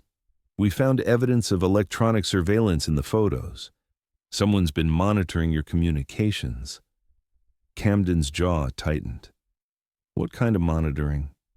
Phone calls, emails, possibly video conferences. They know about Miss Freeman's case preparations, her witness list, maybe even her legal strategy. Evelyn felt the ground shift beneath her feet. If Vincent knows my witness list, he can intimidate them, discredit them, or worse. Camden finished the thought she didn't want to voice. I need to call Diana. Evelyn reached for her secure phone, but Camden caught her wrist. Not from here. If they're monitoring communications, even secure channels might be compromised. Camden's mind was already working through solutions. We need to assume everything. Phones, computers, even conversations in this house might be overheard. Then how do we take this conversation somewhere they can't follow? Camden turned to Marcus. Prepare the helicopter. We're going to the safe house in the mountains. Sir, if they're tracking communications, they might track the helicopter. The mountain property is completely off-grid. No phones, no internet, no electronic communication of any kind. If we need to plan our next move, it has to be somewhere Vincent's people can't reach us. An hour later, Evelyn found herself in a helicopter flying through darkness toward mountains she couldn't see. Camden sat beside her, his hand holding hers, both of them lost in thought about how drastically their situation had changed. The mountain safe house was nothing like Camden's estate. It was smaller, rustic, designed for security rather than comfort, but it was completely isolated, surrounded by wilderness that would make surveillance nearly impossible. "How long can we stay here?" Evelyn asked as Camden checked the manual security systems. "As long as we need to." "The house has everything: food, water, power from solar panels and a generator. We could disappear here for weeks if necessary." "But we don't have weeks. I have 12 days until trial, and I can't prepare my case from a cabin in the mountains." Camden finished his security check and turned to face her. "Then we figure out how to work with what we have." That night they sat by a fireplace that provided the only light in the house, discussing strategy and contingencies. Without the distractions of technology, their conversation felt more intimate, more honest. "Tell me about your witnesses," Camden said. "The ones Vincent might target." Evelyn curled up in the armchair across from him, grateful for the warmth of the fire. "There are 8 key witnesses. 3 are former associates who turned state's evidence. 2 are accountants who can explain the money laundering. 1 is a federal agent who coordinated the investigation. And 2 are victims' family members." "Which ones are most vulnerable?" "The family members. Maria Santos, whose brother was killed when he refused to sell drugs for Vincent, and James Chen, whose restaurant was burned down when he wouldn't pay protection money." Evelyn's voice tightened. "They're not criminals. They're just people who want justice for what Vincent did to their families." Camden studied her face in the firelight. "You're worried about more than their testimony." "I'm worried about their lives. If Vincent intimidates them or worse, I lose the case and they suffer for trying to do the right thing. Then we make sure that doesn't happen." "How?" "We're hiding in the mountains while Vincent's people are out there with unlimited resources and no conscience." Camden leaned forward, his expression intense. "Because we're going to give Vincent exactly what he wants." "What do you mean?" "Vincent wants to stop you from testifying. He wants to discredit your case, intimidate your witnesses, and make you disappear, so we let him think he's succeeding." Evelyn stared at him. "You want me to give up?" "I want you to appear to give up." We stage a very public breakdown. Stress, fear, maybe even a psychiatric evaluation that suggests you're not competent to continue the prosecution. "Camden, that would destroy my career." "No, it would save your life and give us time to build an airtight case." Camden moved to sit on the edge of her chair, close enough that she could see the intensity in his eyes. "Think about it. If Vincent believes you're out of the picture, he stops hunting you. His lawyers stop preparing for your testimony. His associates stop intimidating your witnesses. And then what? Then, 3 days before trial, you miraculously recover. You return to court with a case so strong, so thoroughly prepared, that Vincent's team has no time to counter it." Evelyn considered the plan, seeing both its brilliance and its risks. It could work, but it would require perfect timing and absolute secrecy. "I can arrange both. But Evelyn, if we do this, there's no going back. Your career, your reputation, everything you've built will be at risk." "Everything I've built is already at risk." Evelyn met his gaze. "The question is whether I trust you enough to risk it all." Camden's hand found her face, thumb tracing across her cheek. "Do you?" Instead of answering with words, Evelyn leaned forward and kissed him. The kiss was different from their others, deeper, more desperate, charged with all the uncertainty and fear and growing love between them. When they broke apart, Camden rested his forehead against hers. "We'll make this work." "How can you be so sure?" "Because we're not just fighting for your case anymore. We're fighting for us." The next morning brought a new complication. Camden's satellite phone, their only connection to the outside world, rang with an emergency call from Marcus Grant. "Sir, we have a problem. Trevor Hamilton showed up at the estate this morning with a private investigator." Camden's face went hard. "What kind of private investigator?" "The kind that specializes in corporate espionage and marital fraud. He's asking pointed questions about Miss Freeman's background, your marriage, and why you've suddenly become unavailable." Evelyn felt her stomach drop. "He knows." "Not yet, but he's close. The investigator has been digging into marriage records, looking for inconsistencies." Marcus paused. "Sir, Mr. Hamilton is threatening to involve the media if you don't provide satisfactory answers about your wife." Camden was quiet for a long moment, calculation evident in his expression. How long before they realize the marriage is fake, based on what they're looking for? Maybe 48 hours.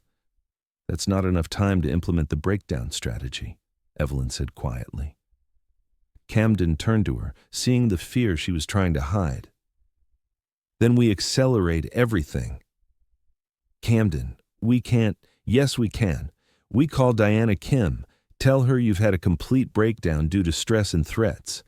You're checking yourself into a private psychiatric facility for evaluation.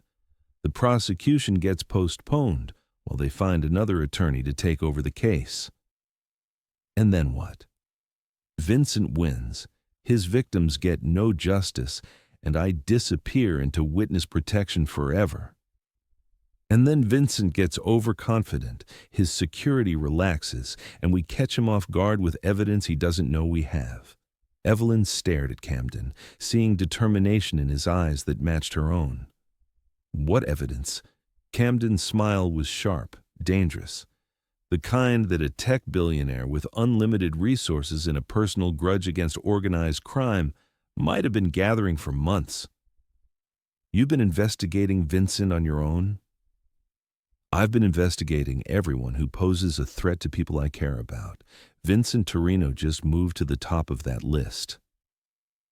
That afternoon, Camden's helicopter carried them back to civilization, but not to his estate. Instead, they landed at a private airfield where Diana Kim was waiting with a team of federal agents. "This is insane," Diana said as they outlined the plan. "Evelyn, if you fake a breakdown, the media will crucify you. Your career will never recover."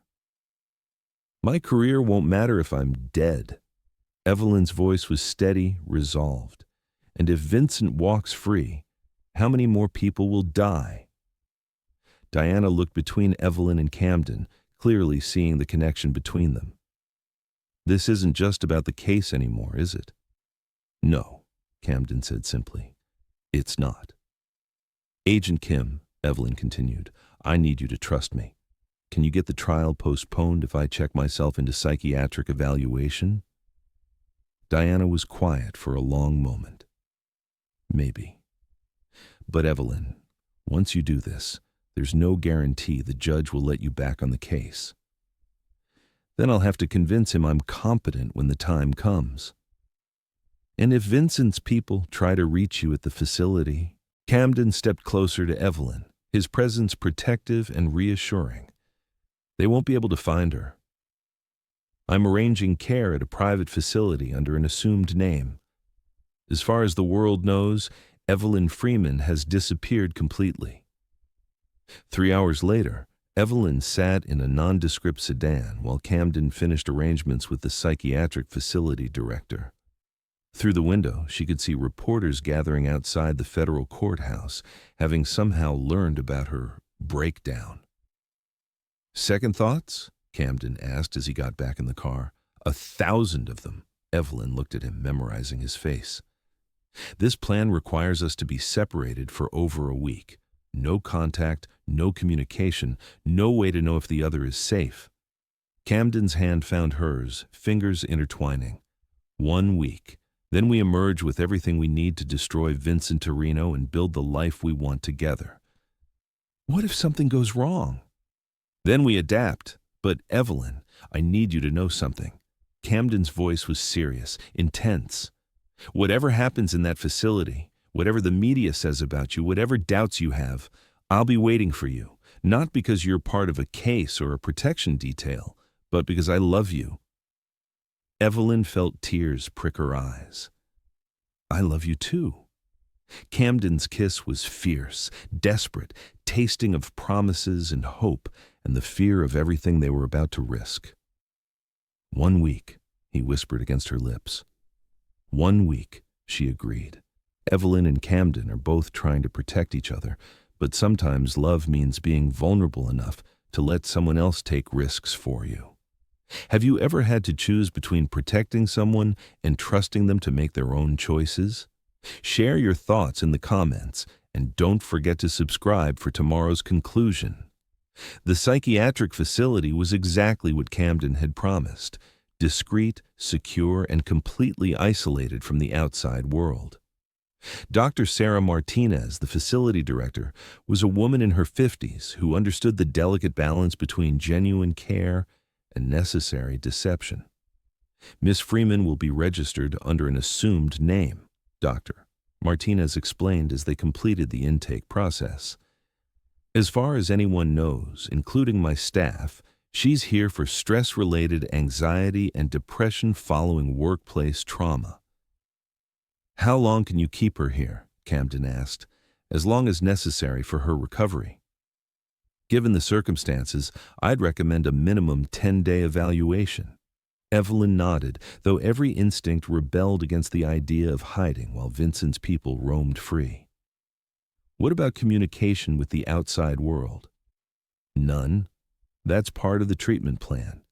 Complete disconnection from external stressors."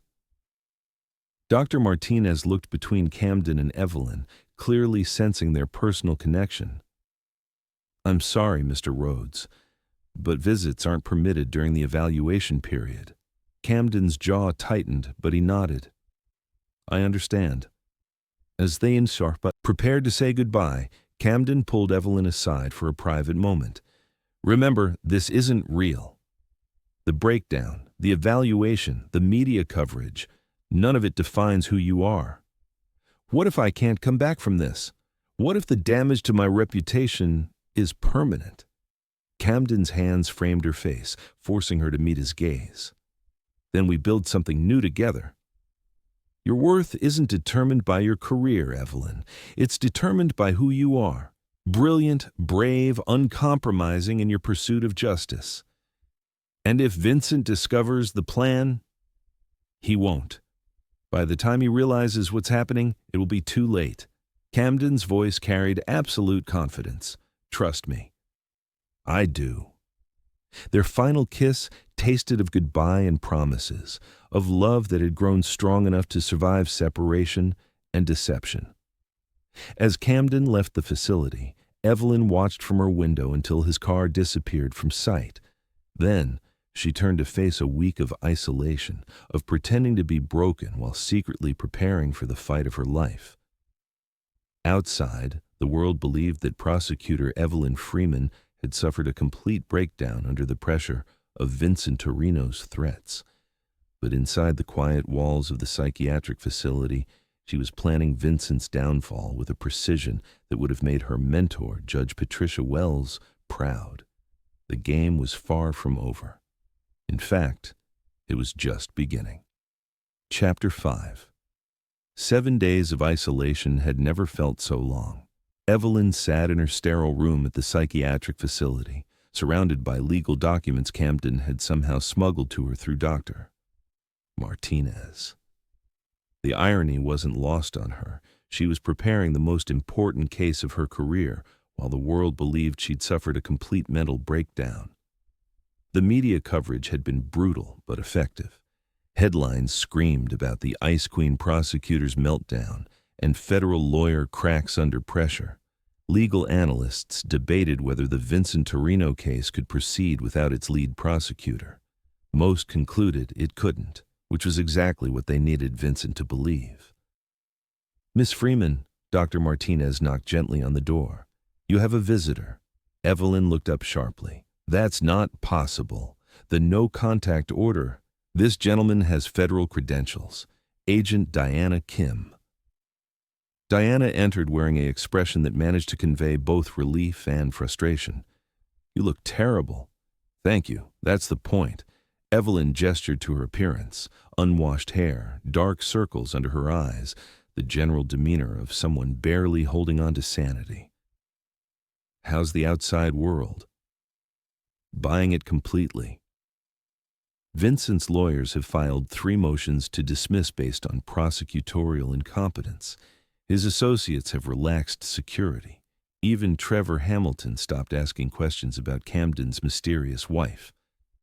"And Camden?" Diana's expression softened slightly. "Worried sick about you, but following the plan. He's been very public about his concern for his wife's health, very devoted husband seeking the best care for her breakdown." Evelyn felt warmth spread through her chest despite everything. "Any word on the witnesses?" "That's why I'm here. With Vincent believing you're out of the picture, his people have stopped intimidating the witnesses. Maria Santos and James Chen are both ready to testify." "But Evelyn, we have a problem." "What kind of problem?" Diana sat down, her expression serious. "The judge assigned a new prosecutor to the case. Assistant District Attorney Michael Torres. He's competent, but he doesn't know the case like you do." "Can we brief him on everything?" "We can try, but there's a bigger issue. Torres doesn't believe in your breakdown. He thinks you're hiding, and he's threatening to subpoena you to testify as a witness rather than letting you return as prosecutor." Evelyn felt ice form in her stomach. "If I'm subpoenaed as a witness, I can't control the narrative. Torres will ask questions that could expose the whole plan." "Exactly. So we need to move up our timeline." "To when?" "Tomorrow. Camden's arranged for your miraculous recovery tonight. You'll be released from the facility in the morning, and we'll petition the judge to restore you as lead prosecutor." Evelyn's mind raced through everything still undone. "Diana, I'm not ready. There are still witnesses to prep, evidence to organize." "You're as ready as you're going to get. Besides, Camden has been busy while you've been here." "What do you mean?" Diana smiled for the first time since entering the room. "That man has been conducting his own investigation into Vincent's operation. He's uncovered financial records that we missed, identified new witnesses, even traced some of Vincent's money to offshore accounts." "How?" "Apparently, having unlimited resources and a personal vendetta makes for very thorough detective work. Camden's been collaborating with federal investigators, providing technology and funding for surveillance operations Vincent doesn't know about." Evelyn stared at Diana, processing the implications. "He's been putting himself at risk. He's been putting Vincent Torino out of business. Evelyn, with what Camden's uncovered, your case just became airtight." "That evening, Doctor." Martinez supervised Evelyn's transformation from broken woman to fierce prosecutor. A shower, proper clothes, makeup to hide the exhaustion. By the time she looked in the mirror, the Ice Queen was back. "Are you ready for this?" Dr. Martinez asked. "I have to be." Camden was waiting outside the facility, leaning against his car with an expression that mixed relief, love, and barely contained fury at being separated from her for a week. When he saw her emerge, his entire body relaxed. "Hello, husband," Evelyn said softly. "Hello, wife?" Camden's kiss was gentle, reverent, as if he was reassuring himself that she was real and safe and back in his arms. When they broke apart, Evelyn could see new lines of stress around his eyes. "You look tired," she said. "I haven't slept since you've been gone." "Camden, don't apologize. This was the right plan, but I'm never letting you disappear again." In the car, Camden briefed her on everything that had happened during her week away. Vincent's overconfidence had led to sloppy security and revealed communications that federal investigators had intercepted. Financial records had been traced to accounts in 3 different countries. 2 new witnesses had come forward, emboldened by the belief that the prosecution was falling apart.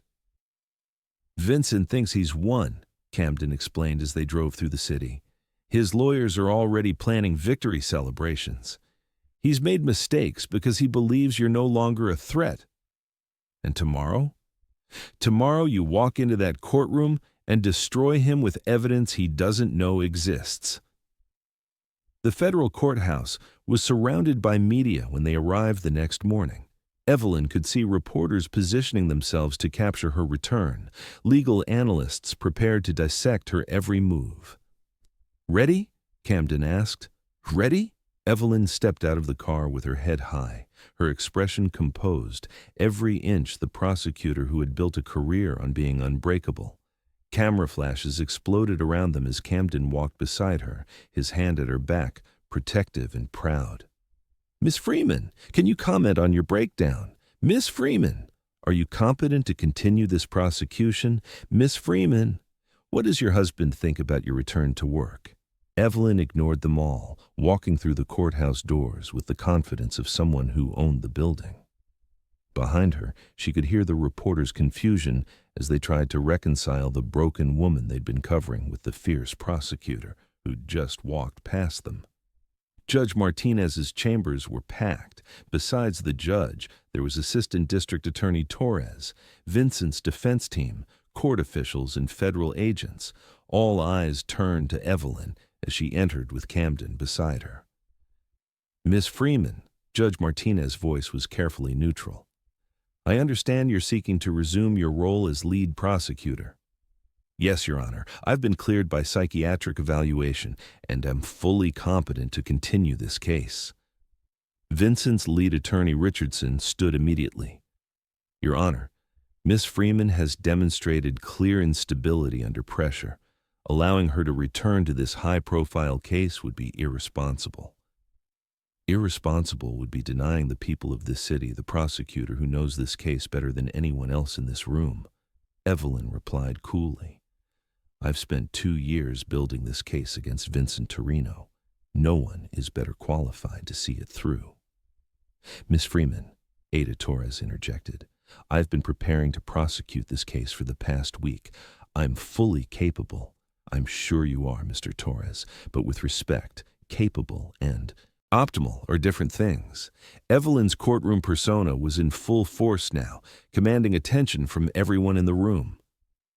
"This case requires intimate knowledge of Vincent Torino's operation, detailed understanding of complex financial evidence, and established relationships with key witnesses." "I have all three."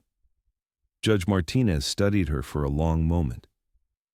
"Miss Freeman, are you certain you're prepared to handle the pressure of this trial? The security concerns that led to your difficulties haven't changed." "Your Honor, the security concerns are exactly why I need to finish this. Vincent Torino destroyed my mentor, Judge Patricia Wells. He's threatened my life and the lives of innocent witnesses. If I don't see this through, he wins." "And if you have another breakdown during trial?" Evelyn felt Camden's presence behind her, steady and supportive. "Then I'll deal with it. But, Your Honor, I won't break again. Vincent Torino no longer has the power to intimidate me." Richardson sneered. "Miss Freeman, you spent a week in a psychiatric facility. You're hardly in a position to make claims about your own stability." "You're right, Counselor. I did spend a week confronting my fears, examining my motivations and preparing for the most important case of my career." Evelyn's voice carried steel. "And what I discovered is that I'm not just prosecuting Vincent Torino for the people he's hurt. I'm prosecuting him because some fights are worth everything you have to give." Judge Martinez was quiet for a long moment, studying the faces around his chambers. "Miss Freeman, I'm going to grant your request to resume as lead prosecutor. But I'm warning you, any sign of instability, any indication that you're not competent to continue, and I'll remove you from this case permanently." "Understood, Your Honor." "Good." Trial begins Monday morning, 3 days to prepare. As they left the courthouse, Evelyn felt a mixture of triumph and terror. She'd won the right to prosecute Vincent, but now she had to prove she could do it. 3 days, Camden said as they reached the car. 3 days to prepare for the fight of my life. Our life, Camden corrected. We're in this together now. That afternoon, Camden's estate was transformed into a trial preparation center. Federal agents worked alongside Camden's security team. Witnesses arrived for final coaching sessions, and legal assistants organized evidence with military precision. Evelyn stood in Camden's study, now converted into a courtroom mock-up, practicing her opening statement for the 100th time. Ladies and gentlemen of the jury, Vincent Torino is not a businessman. He's not a community leader. He's not a misunderstood entrepreneur trying to provide for his family. Her voice carried the authority that had made her reputation. Vincent Torino is a predator who has built an empire on the suffering of others. Camden watched from the back of the room, noting the way Evelyn commanded attention even in an empty space. When she finished the practice session, he approached with the expression of admiration and love. "You're magnificent," he said quietly. "I'm terrified." "You should be. What you're about to do will change everything." Camden's hands found her shoulders, grounding her with his touch. "But Evelyn, you're not just fighting for justice anymore. You're fighting for our future." "What do you mean?" "I mean that after this trial, after Vincent is convicted, we get to decide what comes next. We get to choose the life we want to build together." Evelyn looked into Camden's eyes, seeing love and possibility and a future she'd never dared to imagine. What kind of life? The kind where a brilliant prosecutor and a tech billionaire use their resources to fight for people who can't fight for themselves. The kind where we're partners in everything that matters. "Camden, marry me."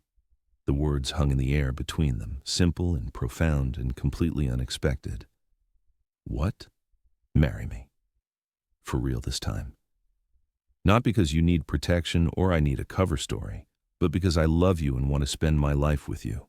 Evelyn stared at him, seeing complete sincerity in his expression. "We've known each other for 2 weeks. I've known you long enough to know I don't want to live without you. This is insane. This is love." Evelyn felt tears prick her eyes as she looked at this man who had turned her world upside down in the best possible way. "Ask me again after the trial." "Why?" "Because I want to say yes when I'm not running for my life." Camden's smile was slow, transformative, full of promise. "I can wait." "Good, because right now I have a crime boss to destroy." That night, they lay in Camden's bed, their bed now, planning strategy and holding each other through the hours of darkness before the storm. "Are you afraid?" Camden asked quietly. "Of Vincent?" "Number. Of losing you because of what this trial might cost?" Terrified, Camden's arms tightened around her. "You won't lose me. No matter what happens in that courtroom, no matter what Vincent's people try, you won't lose me. Promise?" "I promise." Outside, security teams patrolled the grounds, federal agents monitored communications, and somewhere in the city, Vincent Torino was preparing for a trial he thought he'd already won. But inside Camden's arms, Evelyn felt something she'd never experienced before. Complete safety, absolute love, and the certainty that whatever tomorrow brought, she wouldn't face it alone. Monday morning would bring the fight of her life. But tonight, she was exactly where she belonged. Chapter 6. Monday morning arrived with the weight of destiny. Evelyn stood before the bathroom mirror in Camden's master suite, adjusting the navy suit she'd chosen for opening statements. It was armor, professional, authoritative, designed to project the image of a prosecutor who could not be intimidated. "You look like you're going to war," Camden said from the doorway. "I am." Camden approached slowly, his reflection joining hers in the mirror. "Any regrets?" Evelyn considered the question. 2 weeks ago, she'd been a single prosecutor living alone, trusting no one, needing nothing from anyone. Now she was in love with a man she'd married for protection, preparing to face down one of the most dangerous criminals on the East Coast. About the case? Number? About us? She turned to face him. Never. Camden's kiss was gentle, careful not to disturb her lipstick, but conveying everything he couldn't say. When they broke apart, he rested his forehead against hers. Destroy him, he said quietly. I intend to. The courthouse steps were packed with media, federal agents, and curious onlookers drawn by the spectacle of Vincent Torino's trial. Evelyn walked through the crowd with Camden beside her, ignoring shouted questions and camera flashes, focused entirely on the battle ahead. Inside the courthouse, the gallery was filled to capacity. Evelyn could see Vincent Torino at the defense table, impeccably dressed, radiating the confidence of a man who believed he'd already won. His legal team surrounded him. Expensive suits, shark-like smiles, the kind of lawyers who made careers out of getting guilty people acquitted. But what caught Evelyn's attention was the woman sitting in the front row of the gallery, Maria Santos, whose brother had been killed for refusing to sell drugs for Vincent. Her presence was a reminder of why this case mattered, why the past 2 weeks of danger and deception had been worth it. All rise. The Honorable Judge Patricia Martinez presiding. As Judge Martinez entered the courtroom, Evelyn felt a moment of cosmic justice. The judge shared a name with her murdered mentor, and somehow that felt like a sign that Patricia Wells was watching, that justice would finally be served. Ladies and gentlemen of the jury, Judge Martinez began, you are about to hear opening statements in the case of United States versus Vincent Torino. The defendant is charged with racketeering, money laundering, drug trafficking, and conspiracy to commit murder. Richardson, Vincent's lead attorney, stood first. His opening statement was polished, professional, designed to paint Vincent as a successful businessman, unfairly targeted by overzealous prosecutors. He portrayed Evelyn as unstable, compromised by personal vendetta, unreliable due to her recent breakdown. Ladies and gentlemen, Miss Freeman wants you to believe that my client is some kind of criminal mastermind. But the evidence will show that Vincent Torino is nothing more than a successful entrepreneur who's been scapegoated by a prosecutor more interested in headlines than justice. When it was Evelyn's turn, she stood slowly, letting the silence build before she spoke. Every eye in the courtroom was on her, every breath held in anticipation. Ladies and gentlemen of the jury, she began, her voice carrying the authority that had built her reputation. Vincent Torino is not a businessman. He is not a community leader. He's not a misunderstood entrepreneur trying to provide for his family. She paused, making eye contact with each juror. Vincent Torino is a predator who has built an empire on the suffering of others. For the next 30 minutes, Evelyn laid out her case with surgical precision. Financial records showing millions in drug money laundered through legitimate businesses. Wiretapped conversations revealing Vincent's direct involvement in violence and intimidation.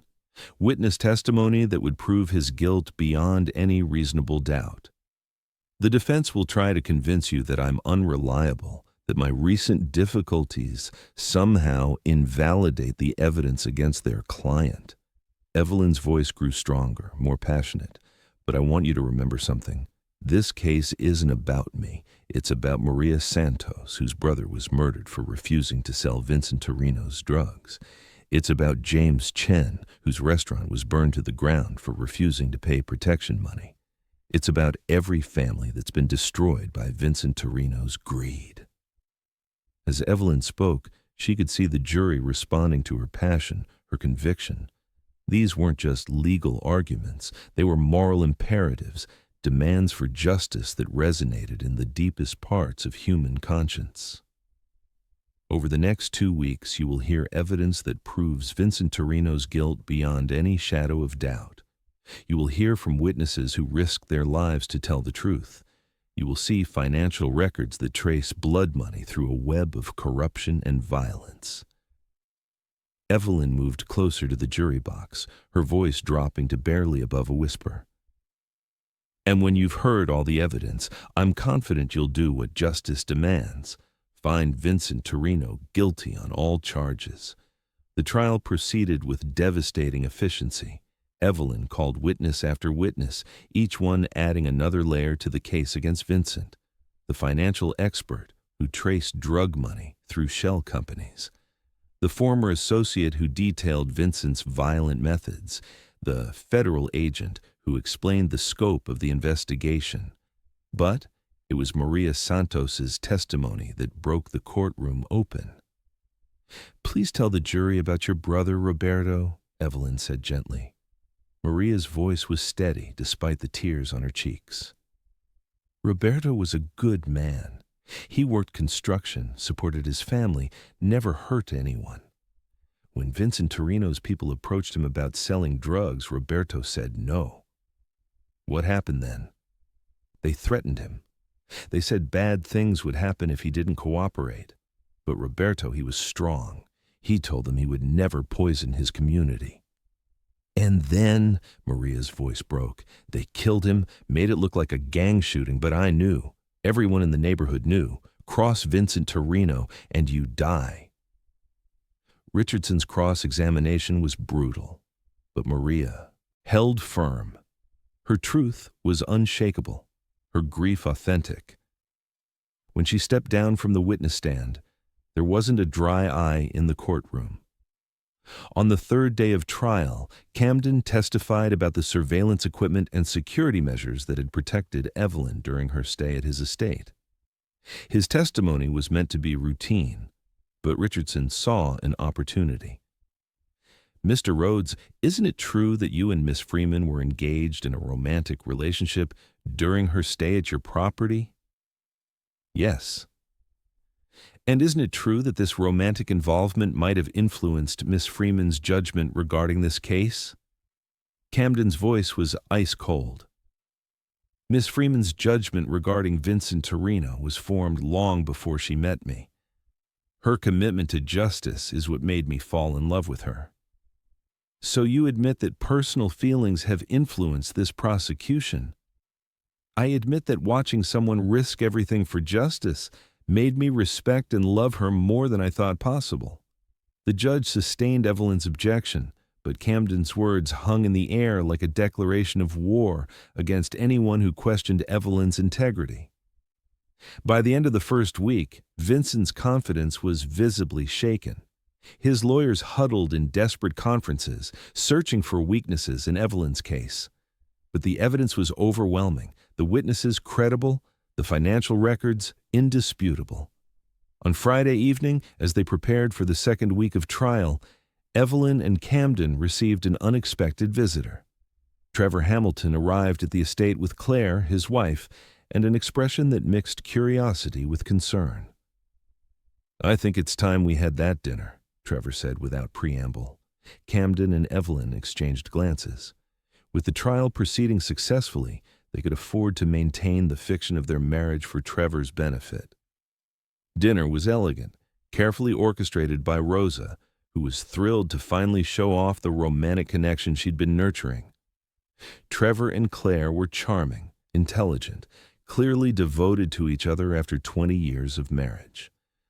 "So, Evelyn," Claire said over dessert, "how are you handling the pressure of such a high-profile case?" "It's challenging, but worth it. Vincent Torino has caused too much suffering to be allowed to walk free." Trevor leaned forward, his businessman's instincts engaged. "The media coverage of your breakdown was extensive. That must have been difficult." It was. Evelyn's response was carefully measured. "But sometimes you have to confront your limits before you can transcend them." "And Camden was supportive throughout?" Evelyn looked at her husband, seeing love and pride in his eyes. "Camden saved my life in more ways than one." "How romantic," Claire sighed. "Trevor, remember when we were newlyweds? Everything felt so intense, so all-consuming." "I remember." Trevor's voice carried affection, but his eyes remained sharp, analytical. Though I have to say, Camden, your marriage seems to have coincided with some interesting changes in your lifestyle, such as increased security, decreased social availability, a sudden interest in criminal justice issues. Trevor's smile didn't reach his eyes, almost as if you were protecting something very valuable. Camden's hand found Evelyn's under the table, a gesture of support and possession. I am protecting something valuable. My wife. Of course. Trevor raised his wineglass in a toast. To love that changes everything. As Trevor and Claire left that evening, Trevor pulled Camden aside for a private moment. She's not who you said she was, is she? Camden felt his blood chill. What do you mean? I mean, Evelyn Freeman is brilliant, passionate, and completely authentic. She's also nothing like the convenient wife story you fed me. Trevor's expression was serious but not hostile. Camden, I've known you for 15 years. I've never seen you look at anyone the way you look at her. Trevor, I don't know what the real story is, and I don't need to know. But whatever brought her into your life, don't let her go. I don't intend to. Trevor smiled, genuine warmth replacing his earlier suspicion. Good. Claire and I like her. A lot. The second week of trial brought Vincent's defense, which was exactly what Evelyn had expected.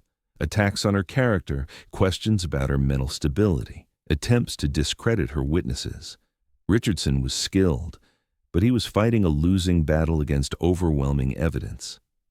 On Wednesday, Vincent himself took the stand. It was a desperate move, but his lawyers had run out of options. For 3 hours, Richardson guided Vincent through carefully rehearsed answers designed to portray him as a legitimate businessman unfairly targeted by corrupt prosecutors. Then, it was Evelyn's turn. Mr. Torino, you've testified that you're a legitimate businessman. Is that correct? Yes.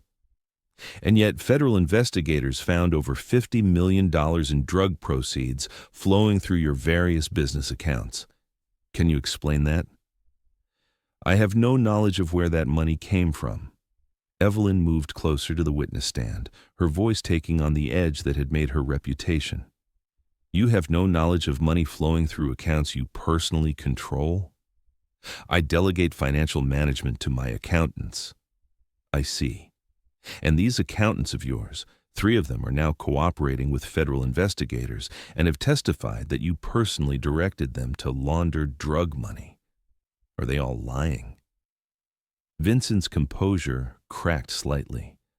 They're trying to save themselves by blaming me. All 3 of them independently came up with the same lie about you. Objection, Richardson called. Overruled, Judge Martinez replied. Answer the question, Mr. Torino. They're mistaken. Evelyn continued her assault for 2 more hours, systematically destroying every aspect of Vincent's defense. She confronted him with recorded conversations, financial documents, witness testimony that proved his direct involvement in violence and drug trafficking. By the time she finished, Vincent looked like a man who knew he was defeated. Closing arguments were scheduled for Friday.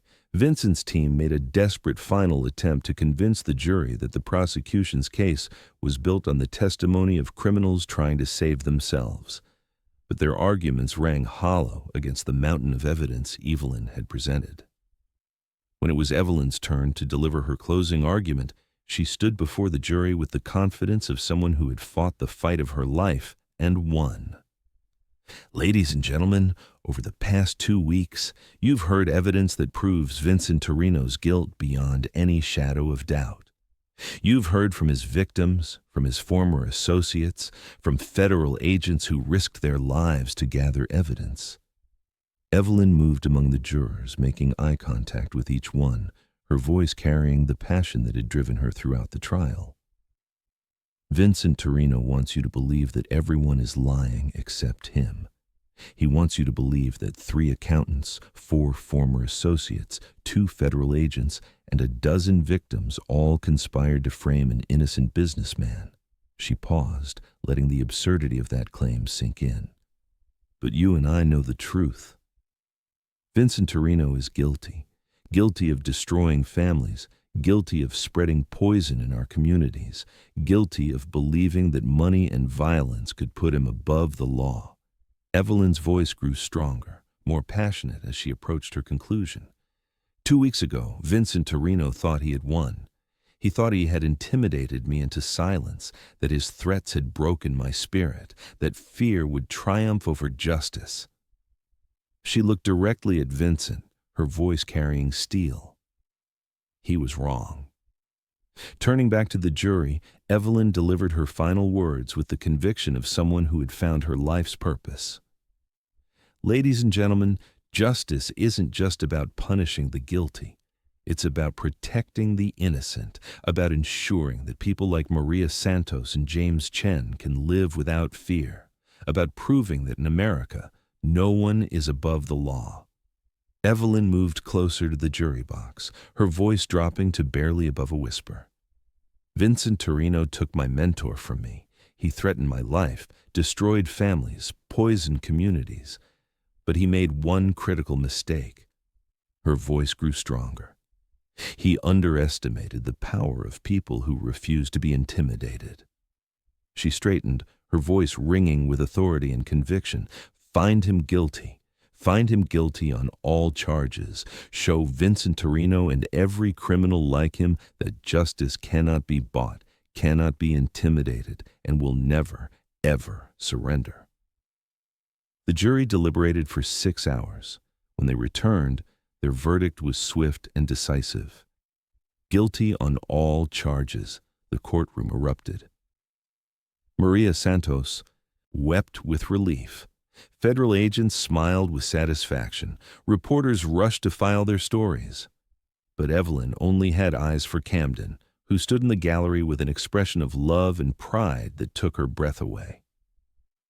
As the judge sentenced Vincent Torino to life in prison without the possibility of parole, Evelyn felt a chapter of her life closing and another beginning. Outside the courthouse, media swarmed around them, but Camden's security team created a protective barrier. As they walked to their car, Camden pulled Evelyn close. "How does it feel?" he asked. "Like justice," she said simply. "And us? How does that feel?" Evelyn looked up at the man who had protected her, supported her, loved her through the most difficult weeks of her life. Like home. That evening they sat on the terrace where their relationship had begun, wine glasses reflecting candlelight, the sound of night birds mixing with distant fountains. "So," Camden said, taking her hand, "about that proposal." Evelyn smiled, feeling lighter than she had in years. "What proposal?" "The one where I asked you to marry me for real." "Oh, that proposal." Evelyn pretended to consider it. "Well, we're already married, so that's convenient." "Evelyn Freeman, will you marry me? Again? For real this time?" She looked into his eyes, seeing love and possibility and a future filled with purpose and passion. "Yes," she said simply. "Yes, I'll marry you." For real this time. Camden's kiss tasted of victory and love and promises kept. When they broke apart, both were smiling. "So what happens now?" Evelyn asked. "Now we build the life we want. Together." "What kind of life?" Camden's smile was warm, full of possibility. The kind where a brilliant prosecutor and a tech billionaire use their resources to fight for people who can't fight for themselves. The kind where we're partners in everything that matters. "I like the sound of that." "Good. Because I have some ideas about our next case." Evelyn laughed, feeling joy bubble up from some deep place she'd thought was permanently closed off. "Our next case?" Vincent Torino was just the beginning. There are more criminals out there, more victims who need advocates, more fights worth fighting. Together? Together. As they sat under the stars, planning their future and celebrating their victory, Evelyn realized that everything had changed. She was no longer the Ice Queen prosecutor who trusted no one and needed nothing from anyone. She was half of a partnership built on love and justice, and the shared belief that some fights are worth everything you have to give. And for the first time in her life, She was exactly where she belonged. The strongest people sometimes need the most protection, and sometimes the greatest strength comes from accepting that protection with grace. Evelyn and Camden discovered that love isn't about losing yourself. It's about finding the person who helps you become who you were always meant to be. Have you ever found that accepting someone's love made you stronger rather than weaker? Share your thoughts in the comments below. If this story of unexpected love and fierce courage touched your heart, please hit that like button and subscribe for more passionate tales of love that conquers all. Let me know in the comments where you're watching from, and don't forget to check back tomorrow for another story that will remind you that love always finds a way. Until next time, remember that sometimes the most beautiful love stories begin with someone saying, "Let me protect you," and end with both people saying, "We protect each other."